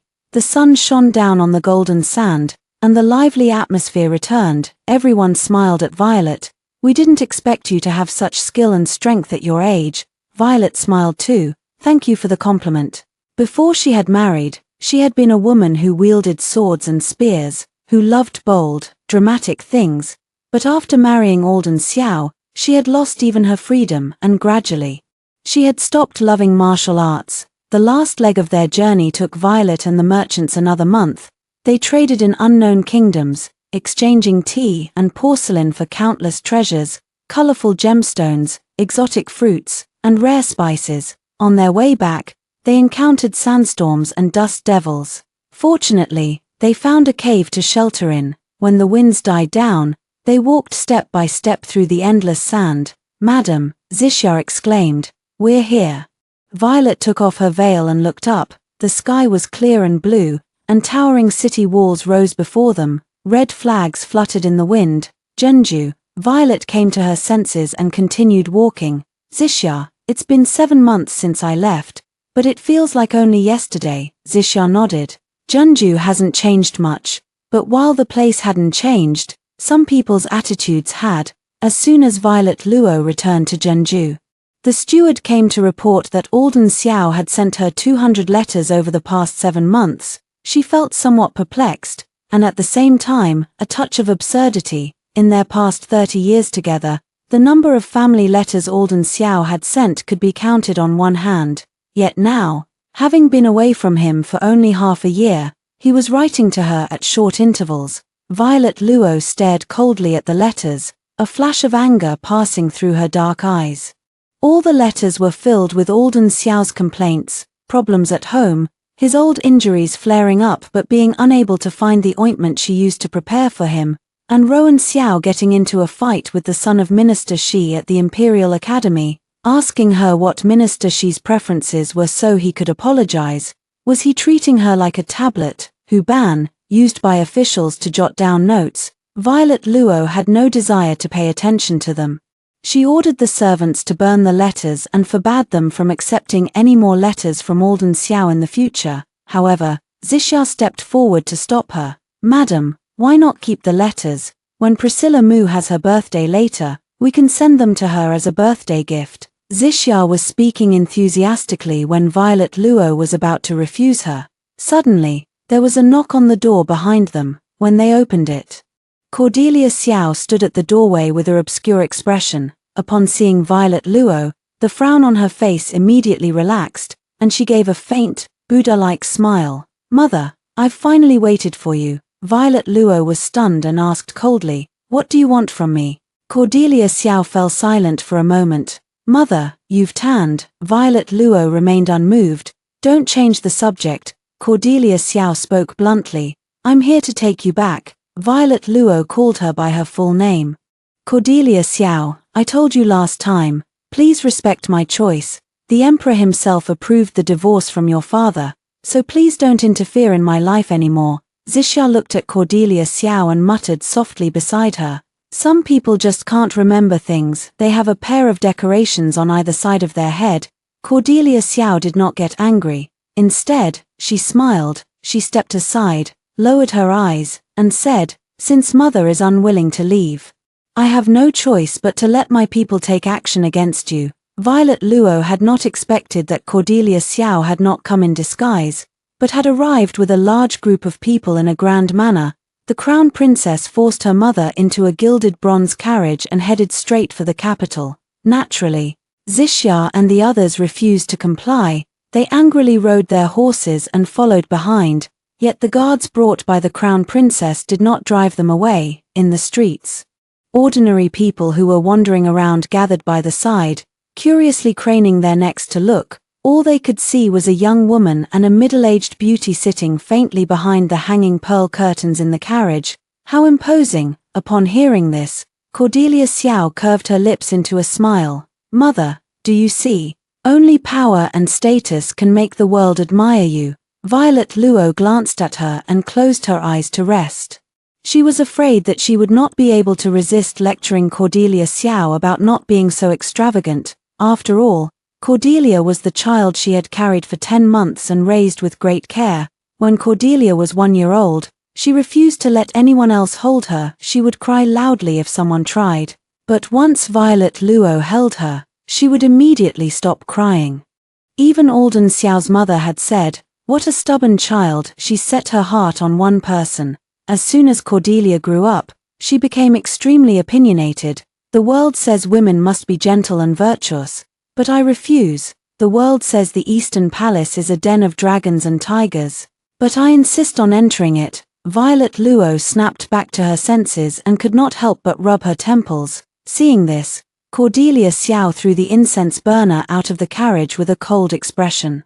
Violet Luo was shocked and exclaimed, "Wait a minute." Sure enough, there was a dull thud from outside the carriage, as if a bronze object had collided with a person, but when Violet Luo looked outside, she only saw a commoner holding the incense burner, his eyes wide with amazement, saying, "Thank you for the reward, Crown Princess. That incense burner is inlaid with gold and jade. It's something an ordinary person can't get in a lifetime." Cordelia Xiao's faint voice sounded inside the carriage. Violet Luo suddenly turned her head, frowned, and said, "Even so, you can't throw things casually. What if you kill someone?" Cordelia Xiao looked displeased and instinctively wanted to use her status as crown princess to act arrogantly. But remembering something, she held back her anger and said, "I know." Violet Luo sighed and closed her eyes to rest. When she opened them again, they had already arrived at the capital. The carriage stopped at the gate of the general's mansion. Alden Xiao, wearing a purple official robe, stood at the gate of the mansion, accompanied by Priscilla Mu and Rowan Xiao. Violet Luo glanced at them and felt that everyone looked much haggard, especially Alden Xiao. there were dark circles under his eyes, as if he had not slept all night. Upon seeing her, he strode over and stretched out his hand to help her get out of the carriage. Violet Luo dodged, a flash of coldness in her eyes. "Did you tell Cordelia to kidnap me back?" Alden Xiao was stung by her cold gaze for a moment, pursed his lips, and said, "No, but I did give my tacit approval. Violet, the General's mansion can't do without you, and neither can I." Violet Luo's eyes were as calm as water, and her tone was flat. "Didn't you live well for decades on the border without me?" The scene fell silent for a moment. Before Alden Xiao could say anything, Rowan Xiao spoke first. "Mother, since you're back, stay in the mansion. I miss you very much." This sudden statement stunned Violet Luo for a moment. She looked at Rowan Xiao's face and only then noticed that his face, which resembled Alden Xiao's, was covered with bruises and purple marks, as if he had been beaten. After saying that, Rowan Xiao fell silent and just stared at her eagerly. Violet Luo asked in a calm voice, "Did Minister Shi's son beat you?" Rowan Xiao's eyes lit up, then he lowered his head dejectedly and nodded, "Yes. He slandered father for liking new people and abandoning the old." Violet Luo listened quietly without saying a word. In the past, she would have felt deeply sorry for him and then sought justice for him. But now, she really wanted to praise Minister Shi for teaching his son well. Rowan Xiao talked on, but when he saw that Violet Luo had no reaction, he awkwardly fell silent. In fact, since he entered the Imperial Academy, he had rarely been wronged and rarely acted coquettishly towards Violet Luo. Violet Luo's cold and indifferent attitude made him feel a tightness in his chest. Yet, he could not find fault with her indifference. Alden Xiao's face also looked uncomfortable. He looked at Violet Luo and said, "Let's go inside and talk." A crowd of people who wanted to watch the drama had already gathered in front of the General's mansion. Violet Luo stood still. Alden Xiao raised his voice slightly, "Violet." Violet Luo's gaze swept over Alden Xiao and landed on the faces of the common people nearby. "Alden Xiao, you wronged me first. For 30 years, you deceived me and hid things from me. Yet I never thought of taking revenge on you. But you are greedy and selfish, coveting my property. If you insist on acting like this, I don't mind going to the capital's government office even at my age." After saying that, she turned to leave, ignoring the various expressions on everyone's faces. Alden Xiao grabbed her hand and spoke in a humble tone, "I don't want your money, I just want our family to be together, complete." The word family struck Violet Luo's heart, evoking only a sense of irony. She turned around and said calmly, "I'll be better off without all of you, won't I?" Alden Xiao was stunned. His eyes filled with a mix of emotions. He could not put into words the complex feelings in his heart, but he knew that Violet Luo was right. When he looked at Violet Luo's face, which had been weathered by the wind and sun, Alden Xiao hesitated to speak. "It's all because of us that you left. You had to hide from us in the hot desert for 7 months. Violet Luo said coldly, "It's not because of you all." However, Alden Xiao still looked at her with pity and said, "I know." Usually, when people stared at her and spoke like this, they did not believe her from the bottom of their hearts. Violet Luo found it really annoying. She took a deep breath and asked, "Have you ever had a 7-month vacation?" Everyone's expressions suddenly froze, especially Alden Xiao. Violet Luo stared at him and said calmly, "Not to mention 7 months since you've been an official in the court.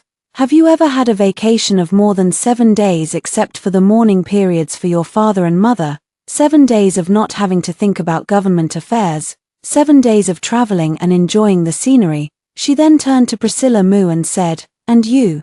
Priscilla Mu, all you do all year round is give birth and raise children, right? Have you ever had a single day off?" Everyone was deeply touched and exclaimed, "Stop talking." Priscilla Mu's eyes turned red, and she took out a handkerchief to wipe the corners of her eyes. "For the General, I'm willing to, I don't need rest." Her voice trembled, and she could not bring herself to say the last few words, "I don't need rest." Alden Xiao closed his eyes. After calming down for a long time, he said to Violet Luo, "Even if you have money to rely on now, what will happen when you get old? Who will take care of you in your old age?" Violet Luo said calmly, "I have servants and friends." Alden Xiao added, "But none of them are as close as your children." Such was the way of the world. If an elderly person had no children by their side, no one would even notice when they died. Violet Luo looked at him quietly and said, "Some unfilial children might even poison the medicine to seize the family property when their parents are seriously ill." She glanced sideways, her eyes as sharp as cold blades, piercing into Rowan Xiao and Cordelia Xiao's hearts. The Xiao family did not stop Violet Luo anymore, but none of them had a smile on their faces.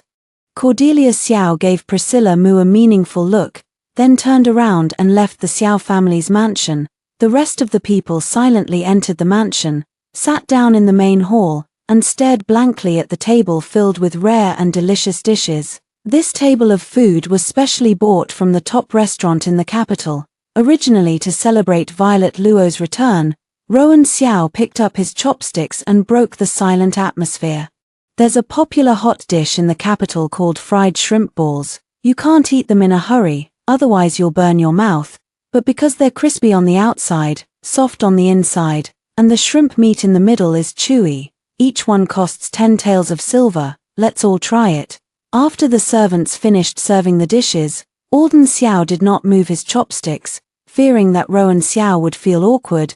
Priscilla Mu picked up a shrimp ball, blew on it to cool it down, and then put it into her mouth. As soon as she bit down, a sharp pain shot through her jaw.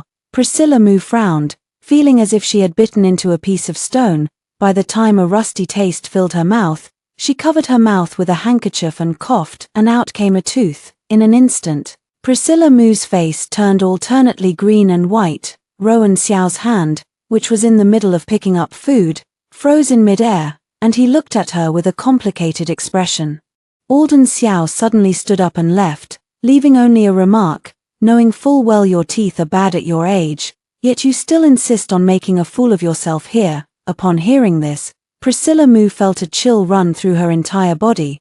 Was he starting to dislike her for being old and faded? It was the Shan hour, 3 to 5 p.m. of dusk. Violet Luo returned from the general's mansion to the small courtyard she had rented in the capital. The courtyard had houses with green-tiled roofs. And just one street away was the busiest market in the capital. It was the smallest courtyard she had ever lived in. If it were any smaller, even the attendants she had brought with her would have had to stay in an inn. All the new furnishings had already been moved into the new home by the servants. Typically, when moving into a new house, everyone would wait at the door to welcome Violet Luo and set off firecrackers to add a festive atmosphere. However, at that moment, the courtyard gate was eerily quiet. Violet Luo stood in the main hall, her eyes calm as she watched a man in a black brocade robe sitting on a sandalwood chair, pouring wine for himself as if he were the true master of the house. "Your Majesty," Violet Luo bowed respectfully. The Emperor, Valentine Yi, took his time sipping his tea and said in a calm voice, "Sit, this is your home." After all, a hint of helplessness appeared in Violet Luo's eyes. "So he does know this is my home." She did not want to dwell on the Emperor's reckless act of breaking into a commoner's residence. Instead, she walked to the seat below and to the right of Valentine Yi and sat down. "Does your Majesty have any important matters to attend to?" Valentine Yi put down his teacup, lifted his eyes to look at her, and said, "I heard the Crown Princess forced you back to the capital. I've come to see if you need my support." Violet Luo fell silent for a moment. She did not really need the Emperor's help. The family affairs of the general's mansion had not yet reached the point where the Emperor needed to intervene. Valentine Yi looked at her deeply and said, "In fact, Cordelia Xiao is very much like you." Violet Luo was stunned, then smiled and replied in a gentle yet firm tone, "I am not like her." But Valentine Yi refused to back down. "No, you are very much alike. The Crown Prince does not like the strong-willed Cordelia. Yet she insisted on marrying him. Alden Xiao did not like you. Yet you would rather decline the marriage letter I sent you than not marry him. Both you and your daughter are deeply infatuated. You just have poor judgment. But it's no wonder. That child was raised by your own hands. So she naturally inherited your stubbornness." His words were like sharp ice picks, piercing her heart suddenly. For a moment, Violet Luo was caught off guard, however. The part about declining the marriage letter I sent you pulled her out of her embarrassment. "What marriage letter? Why have I never heard of it?" Among the marriage letters her mother had sent back then, there was no proposal from Valentine Yi. Violet Luo was shocked inwardly, but she did not show it on her face. As she was lost in thought, Valentine Yi stood up and said, "The winter solstice is in 2 days, and there will be a banquet in the palace then." He glanced at her and said in a steady voice, "Whether you come or not is up to you." Violet Luo did not hesitate. "I'll go, why wouldn't I?" She had already separated from Alden Xiao and was no longer the old lady trapped in the mansion. She was Violet Luo. Now that she had free time, she wanted to reclaim all the parts of herself she had abandoned in the past. It was not in her nature to miss a banquet. A faint smile tugged at the corner of Valentine Yi's mouth. Violet Luo wondered if she was hallucinating. What was His Majesty smiling about? When she looked again, the smile was gone, and Valentine Yi still had his solemn and proper demeanor. He said nothing more and strode toward the door. Mammy Wang, who had been waiting by the side, let out a long sigh. In her opinion, Valentine Yi was different from Alden Xiao. If it had been Alden Xiao, he would have only casually left an invitation and then taken it for granted to order Violet Luo to attend the banquet, without allowing any refusal. But Valentine Yi, as the emperor, had left the choice to Violet Luo. "Your Majesty is indeed worthy of being the emperor. He has such a broad vision, and his attitude toward you is so gentle." As she was sighing, Violet Luo's voice reached her ears. "Mammy Wang, you are an old servant I brought with me from the Luo family. Do you know anything about the marriage letter His Majesty once sent me?" Mammy Wang frowned and thought for a moment, then replied, "I have never heard of it." Violet Luo did not dwell on the matter and waved her hand to let everyone go about their business. After returning from the foreign lands, she always felt a little tired, so she simply sat by the couch and folded her clothes one by one. These clothes were all she had brought from the general's mansion, and they were all bought by herself. Alden Xiao had only bought her one new dress when she was young, and had never added any new clothes for her since, but now that they were separated, she no longer cared about such things. After folding the clothes, Violet Luo leaned against them and fell into a deep sleep. Probably because she had seen Alden Xiao during the day, she dreamed of the time when she had just married him. It was an auspicious day, and the red dragon and phoenix candles in the room flickered. Violet Luo could not hold up the heavy phoenix crown and ceremonial robe on her head, but in the end, she gritted her teeth and did not take them off. Instead, she chose to lie flat on the couch. This way, her neck would not get tired. However, the brocade quilt was so soft that she unknowingly fell asleep. When Alden Xiao covered her with the quilt, she woke up. There was also a faint smell of roasted chicken in the air, making her mouth water. Violet Luo's eyes flickered as she said, "General." Alden Xiao was not wearing his cold armor or a festive red robe. He was only in his inner garment. The white color softened the sternness in his expression, faintly revealing an otherworldly purity. "I brought you roasted chicken," he said. Violet Luo's gaze fell on the golden, fragrant roasted chicken on the table, and thus, she missed the calmness in Alden Xiao's eyes. He did not look at her like a wife. Instead, he looked at her like a colleague. And bringing her food was nothing more than a routine task for him. When Violet Luo opened her eyes again, she found herself lying on the bed. The sky outside had grown dark. Mammy Wang was sitting by the bed watching over her. When she saw Violet Luo wake up, she sighed and said, "You were tired, that's why you slept so soundly." Violet Luo sat up slowly and smiled. "I originally wanted to wander around the capital, but as soon as I touched the bed, I couldn't keep my eyes open," she added. "Mammy, I dreamed of the past, of the day I married Alden Xiao. It's a pity there's no medicine for regret in the world, otherwise I would never have married him." Mammy Wang paused before saying, "If the old general hadn't kept a concubine outside, he would have really been a good husband, a handsome, tall eldest son of a military general. How could he not be a good match?"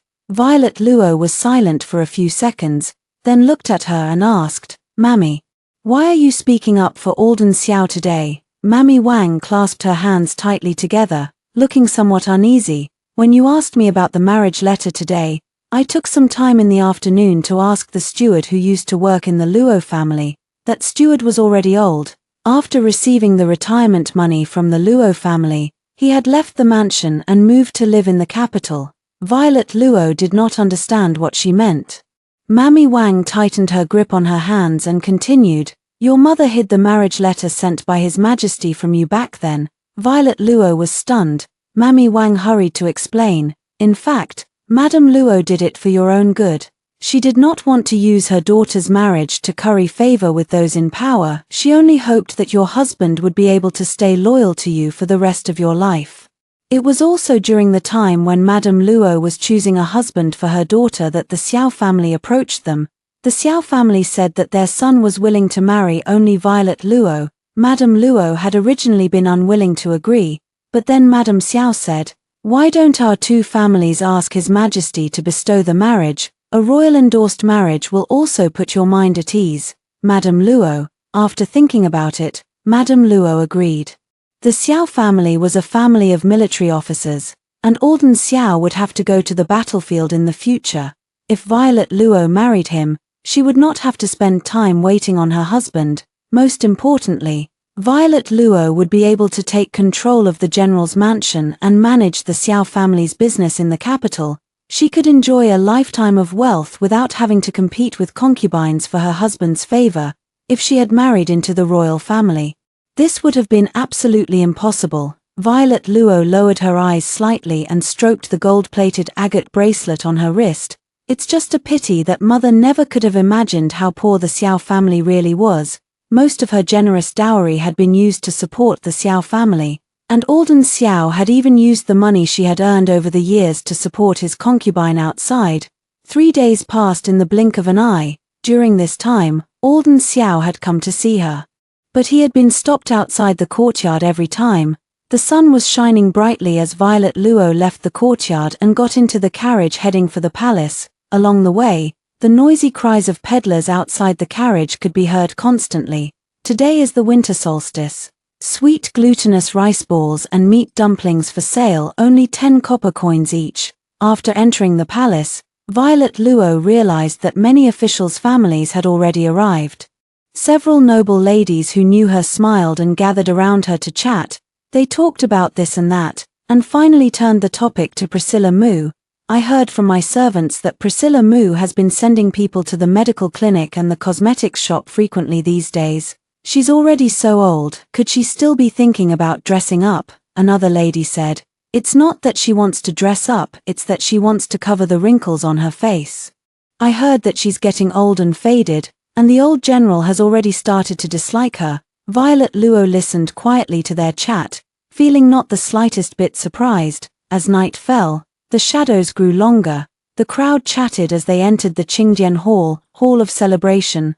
Violet Luo casually chose a seat. Across from her, Alden Xiao, dressed in his purple official robe, seemed to sense her presence and looked up. Their eyes meeting. "His Majesty has arrived," a shrill, soft voice announced. Violet Luo respectfully stood up with the others to bow. Valentine Yi walked past her, pausing for a moment before continuing to the throne at the head of the hall. After he finished delivering a series of formal remarks, everyone was finally allowed to sit back down. Drums and music filled the air as palace maids filed in, carrying plates of fruits and snacks. Violet Luo took a sip of plum wine and frowned slightly. Valentine Yi's gaze happened to fall on her, and he smiled. "Is there something wrong with the wine?" Violet Luo did not want to say outright that the wine was sour, bitter, and a poor choice for a palace banquet. Instead, she replied, "It's just that I'm not good at drinking." Valentine Yi stared at her and said gently, "This wine is made from plums from your hometown. It's bitter, but it's worth a try." With that, he turned to chat with the officials beside him. Violet Luo smiled and continued to taste the food.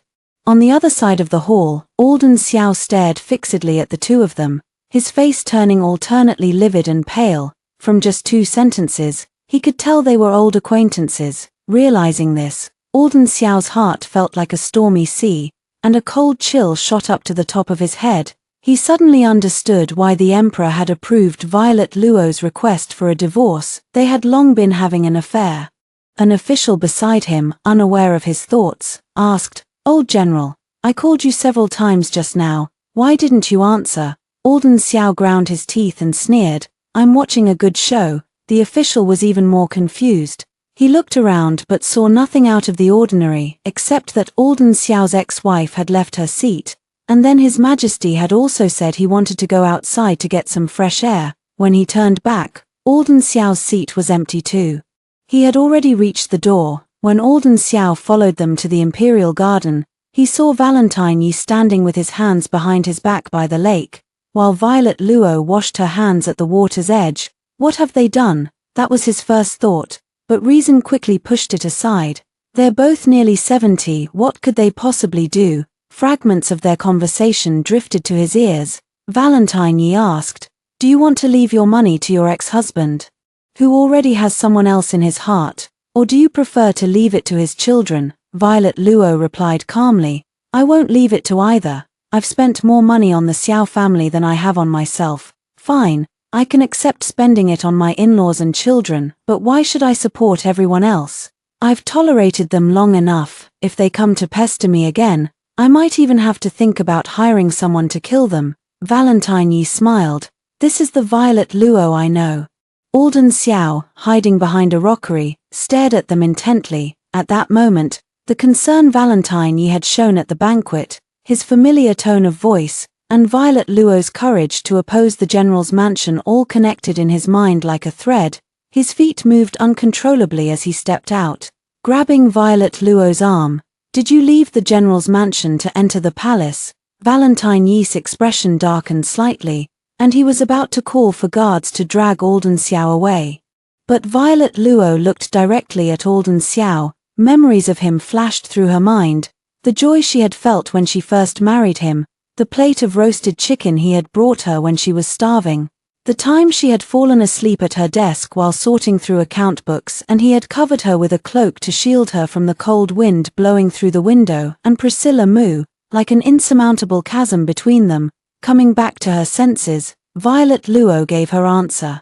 "No, I left because I don't like you anymore. You're an undefeated general on the battlefield, and the people respect and love you, but to me, you make my heart cold." A sense of powerlessness welled up in Alden Xiao as he stared at her.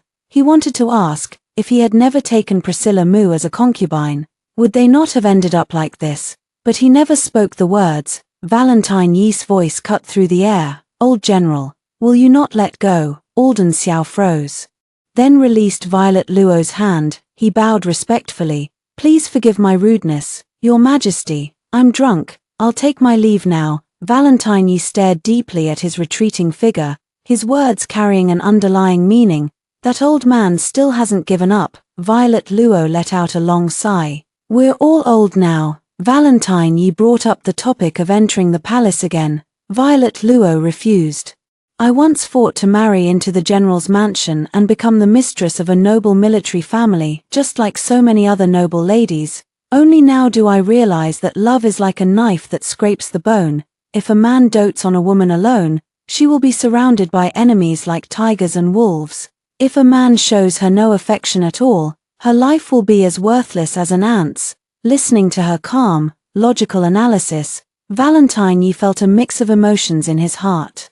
Looking at Violet Luo, who had no one to rely on, he pitied her suffering, sympathized with her sincerity, admired her resilience, and respected her choices. "Then what if I treat you neither warmly nor coldly?" he asked. Violet Luo lifted the corner of her mouth slightly. "Your Majesty is thinking too optimistically. In matters of love between a man and a woman, liking someone means being gentle and passionate, not liking them means being cold and indifferent. Besides, I'm old now. Even if Your Majesty looks at me for a long time, you'll grow tired of me." She truly did not want to enter the palace. She did not believe she would find happiness there. What if she got involved in palace struggles and lost all her dignity in her old age? How ridiculous that would be, outside the palace. At least she was free as a bird, and Alden Xiao, who valued his reputation, would not dare to do anything to her openly. When the palace banquet ended, Violet Luo returned to her courtyard. Mami Wang and Zixia had made a table full of dumplings, waiting for her. Violet Luo kindly took a bite and immediately bit into a copper coin. Zixia smiled and said, "Copper coins shine brightly, bringing wealth, happiness, and good health." Violet Luo smiled and rewarded them with some silver. The others took the money happily and left. The next day, Violet Luo heard that Alden Xiao was ill. He had gone out alone to drink in the middle of the night and collapsed on his way back to the mansion. Fortunately, Rowan Xiao had noticed something was wrong, taken his attendants out to find him in time, helped him back home, and hurriedly sent for a doctor. However, after examining Alden Xiao, the doctor sighed and shook his head repeatedly. The old general already had old injuries. Yesterday, he experienced great joy and sorrow, drank alcohol, and caught a cold. Now he has a high fever that won't go down. I'm afraid he won't survive this dangerous illness. Rowan Xiao was stunned. He had never thought his father, who had always seemed healthy, would collapse. Instinctively, he wanted to find someone who. Rowan Xiao froze, realizing that the huge general's mansion no longer had a person in charge. He first went to find Priscilla Mu, asking her to take care of his father, then went to the palace in person to ask His Majesty for an imperial physician. After doing all this, he returned to the bamboo courtyard. Alden Xiao lay on the sickbed, still unconscious. Priscilla Mu sat beside him, wiping her tears. Why did he suddenly get so sick? After the imperial physician inserted the golden needles, Alden Xiao suddenly coughed violently, spitting up a mouthful of blood with his eyes still closed. Everyone was shocked, but then they heard him mutter, "Violet." Upon hearing this, Priscilla Mu's face turned deathly pale. Her heart felt as if it had been torn apart, and bitterness mixed with a knife-like pain shredded the broken pieces. "It seems the general will wake up soon. I've been taking care of him all night. I'll go back first." She clutched her chest, trembling as she let someone help her up and walk out. Rowan Xiao watched Priscilla Mu, who had taken care of his father all night, and felt no gratitude. Only coldness. If Priscilla Mu hadn't existed, father and mother would never have grown apart, and father wouldn't be like this now. Once a rift existed, it only grew deeper. By noon, Rowan Xiao was about to go to lunch as usual. When he entered the main hall, he saw the red lacquered table filled with dishes, but all of them were vegetarian. He immediately frowned and asked impatiently, "Why aren't there any meat dishes? The mansion has no money left. We need to cut back on expenses." Priscilla Mu replied, her face also solemn. Rowan Xiao was arrogant and extremely fussy. If he had been her son, she would have already taken a ruler to spank him. The atmosphere between them was tense when a servant rushed over, panic-stricken. "It's bad. The old general's condition just got worse. He's been vomiting blood while delirious." As night fell, the general's mansion was bathed in the glow of lanterns. Rowan Xiao had asked the imperial physician to give Alden Xiao acupuncture again and waited anxiously in the corridor. Fortunately, within an hour, Alden Xiao's condition stabilized, but this time, the imperial physician's expression was grave. "The general's illness is recurring. We don't know when it will flare up again. Young master, you should prepare for the worst." Struck dumb, Rowan Xiao stood frozen in place for a long time. It was only when the fingers hanging by his side dug deeply into his palm, sending a sharp pain through him, that he came to his senses. He turned around suddenly, determined to find the person he had been wanting to see but had been afraid to look for. The moon hung like a string outside the window. Violet Luo frowned as she looked at her son, who had come to see her in the middle of the night. A flash of coldness passed through her eyes. "I think I could report this to the authorities." According to imperial law, breaking into a commoner's residence in the middle of the night was a serious crime. If any property was damaged on top of that, it could even be a capital offense. Upon hearing her threat, a bitter taste welled up in Rowan Xiao's heart. Since when has mother become so distant from me? Was it since he had praised Priscilla Mu Yunjing, after his father returned to the mansion? Rowan Xiao looked as if he were in mourning. He forced a pale smile and said, "Mother, please, just go see father." He had always cared about his image as a noble young master, even taking care to pin flowers in his hair when going out.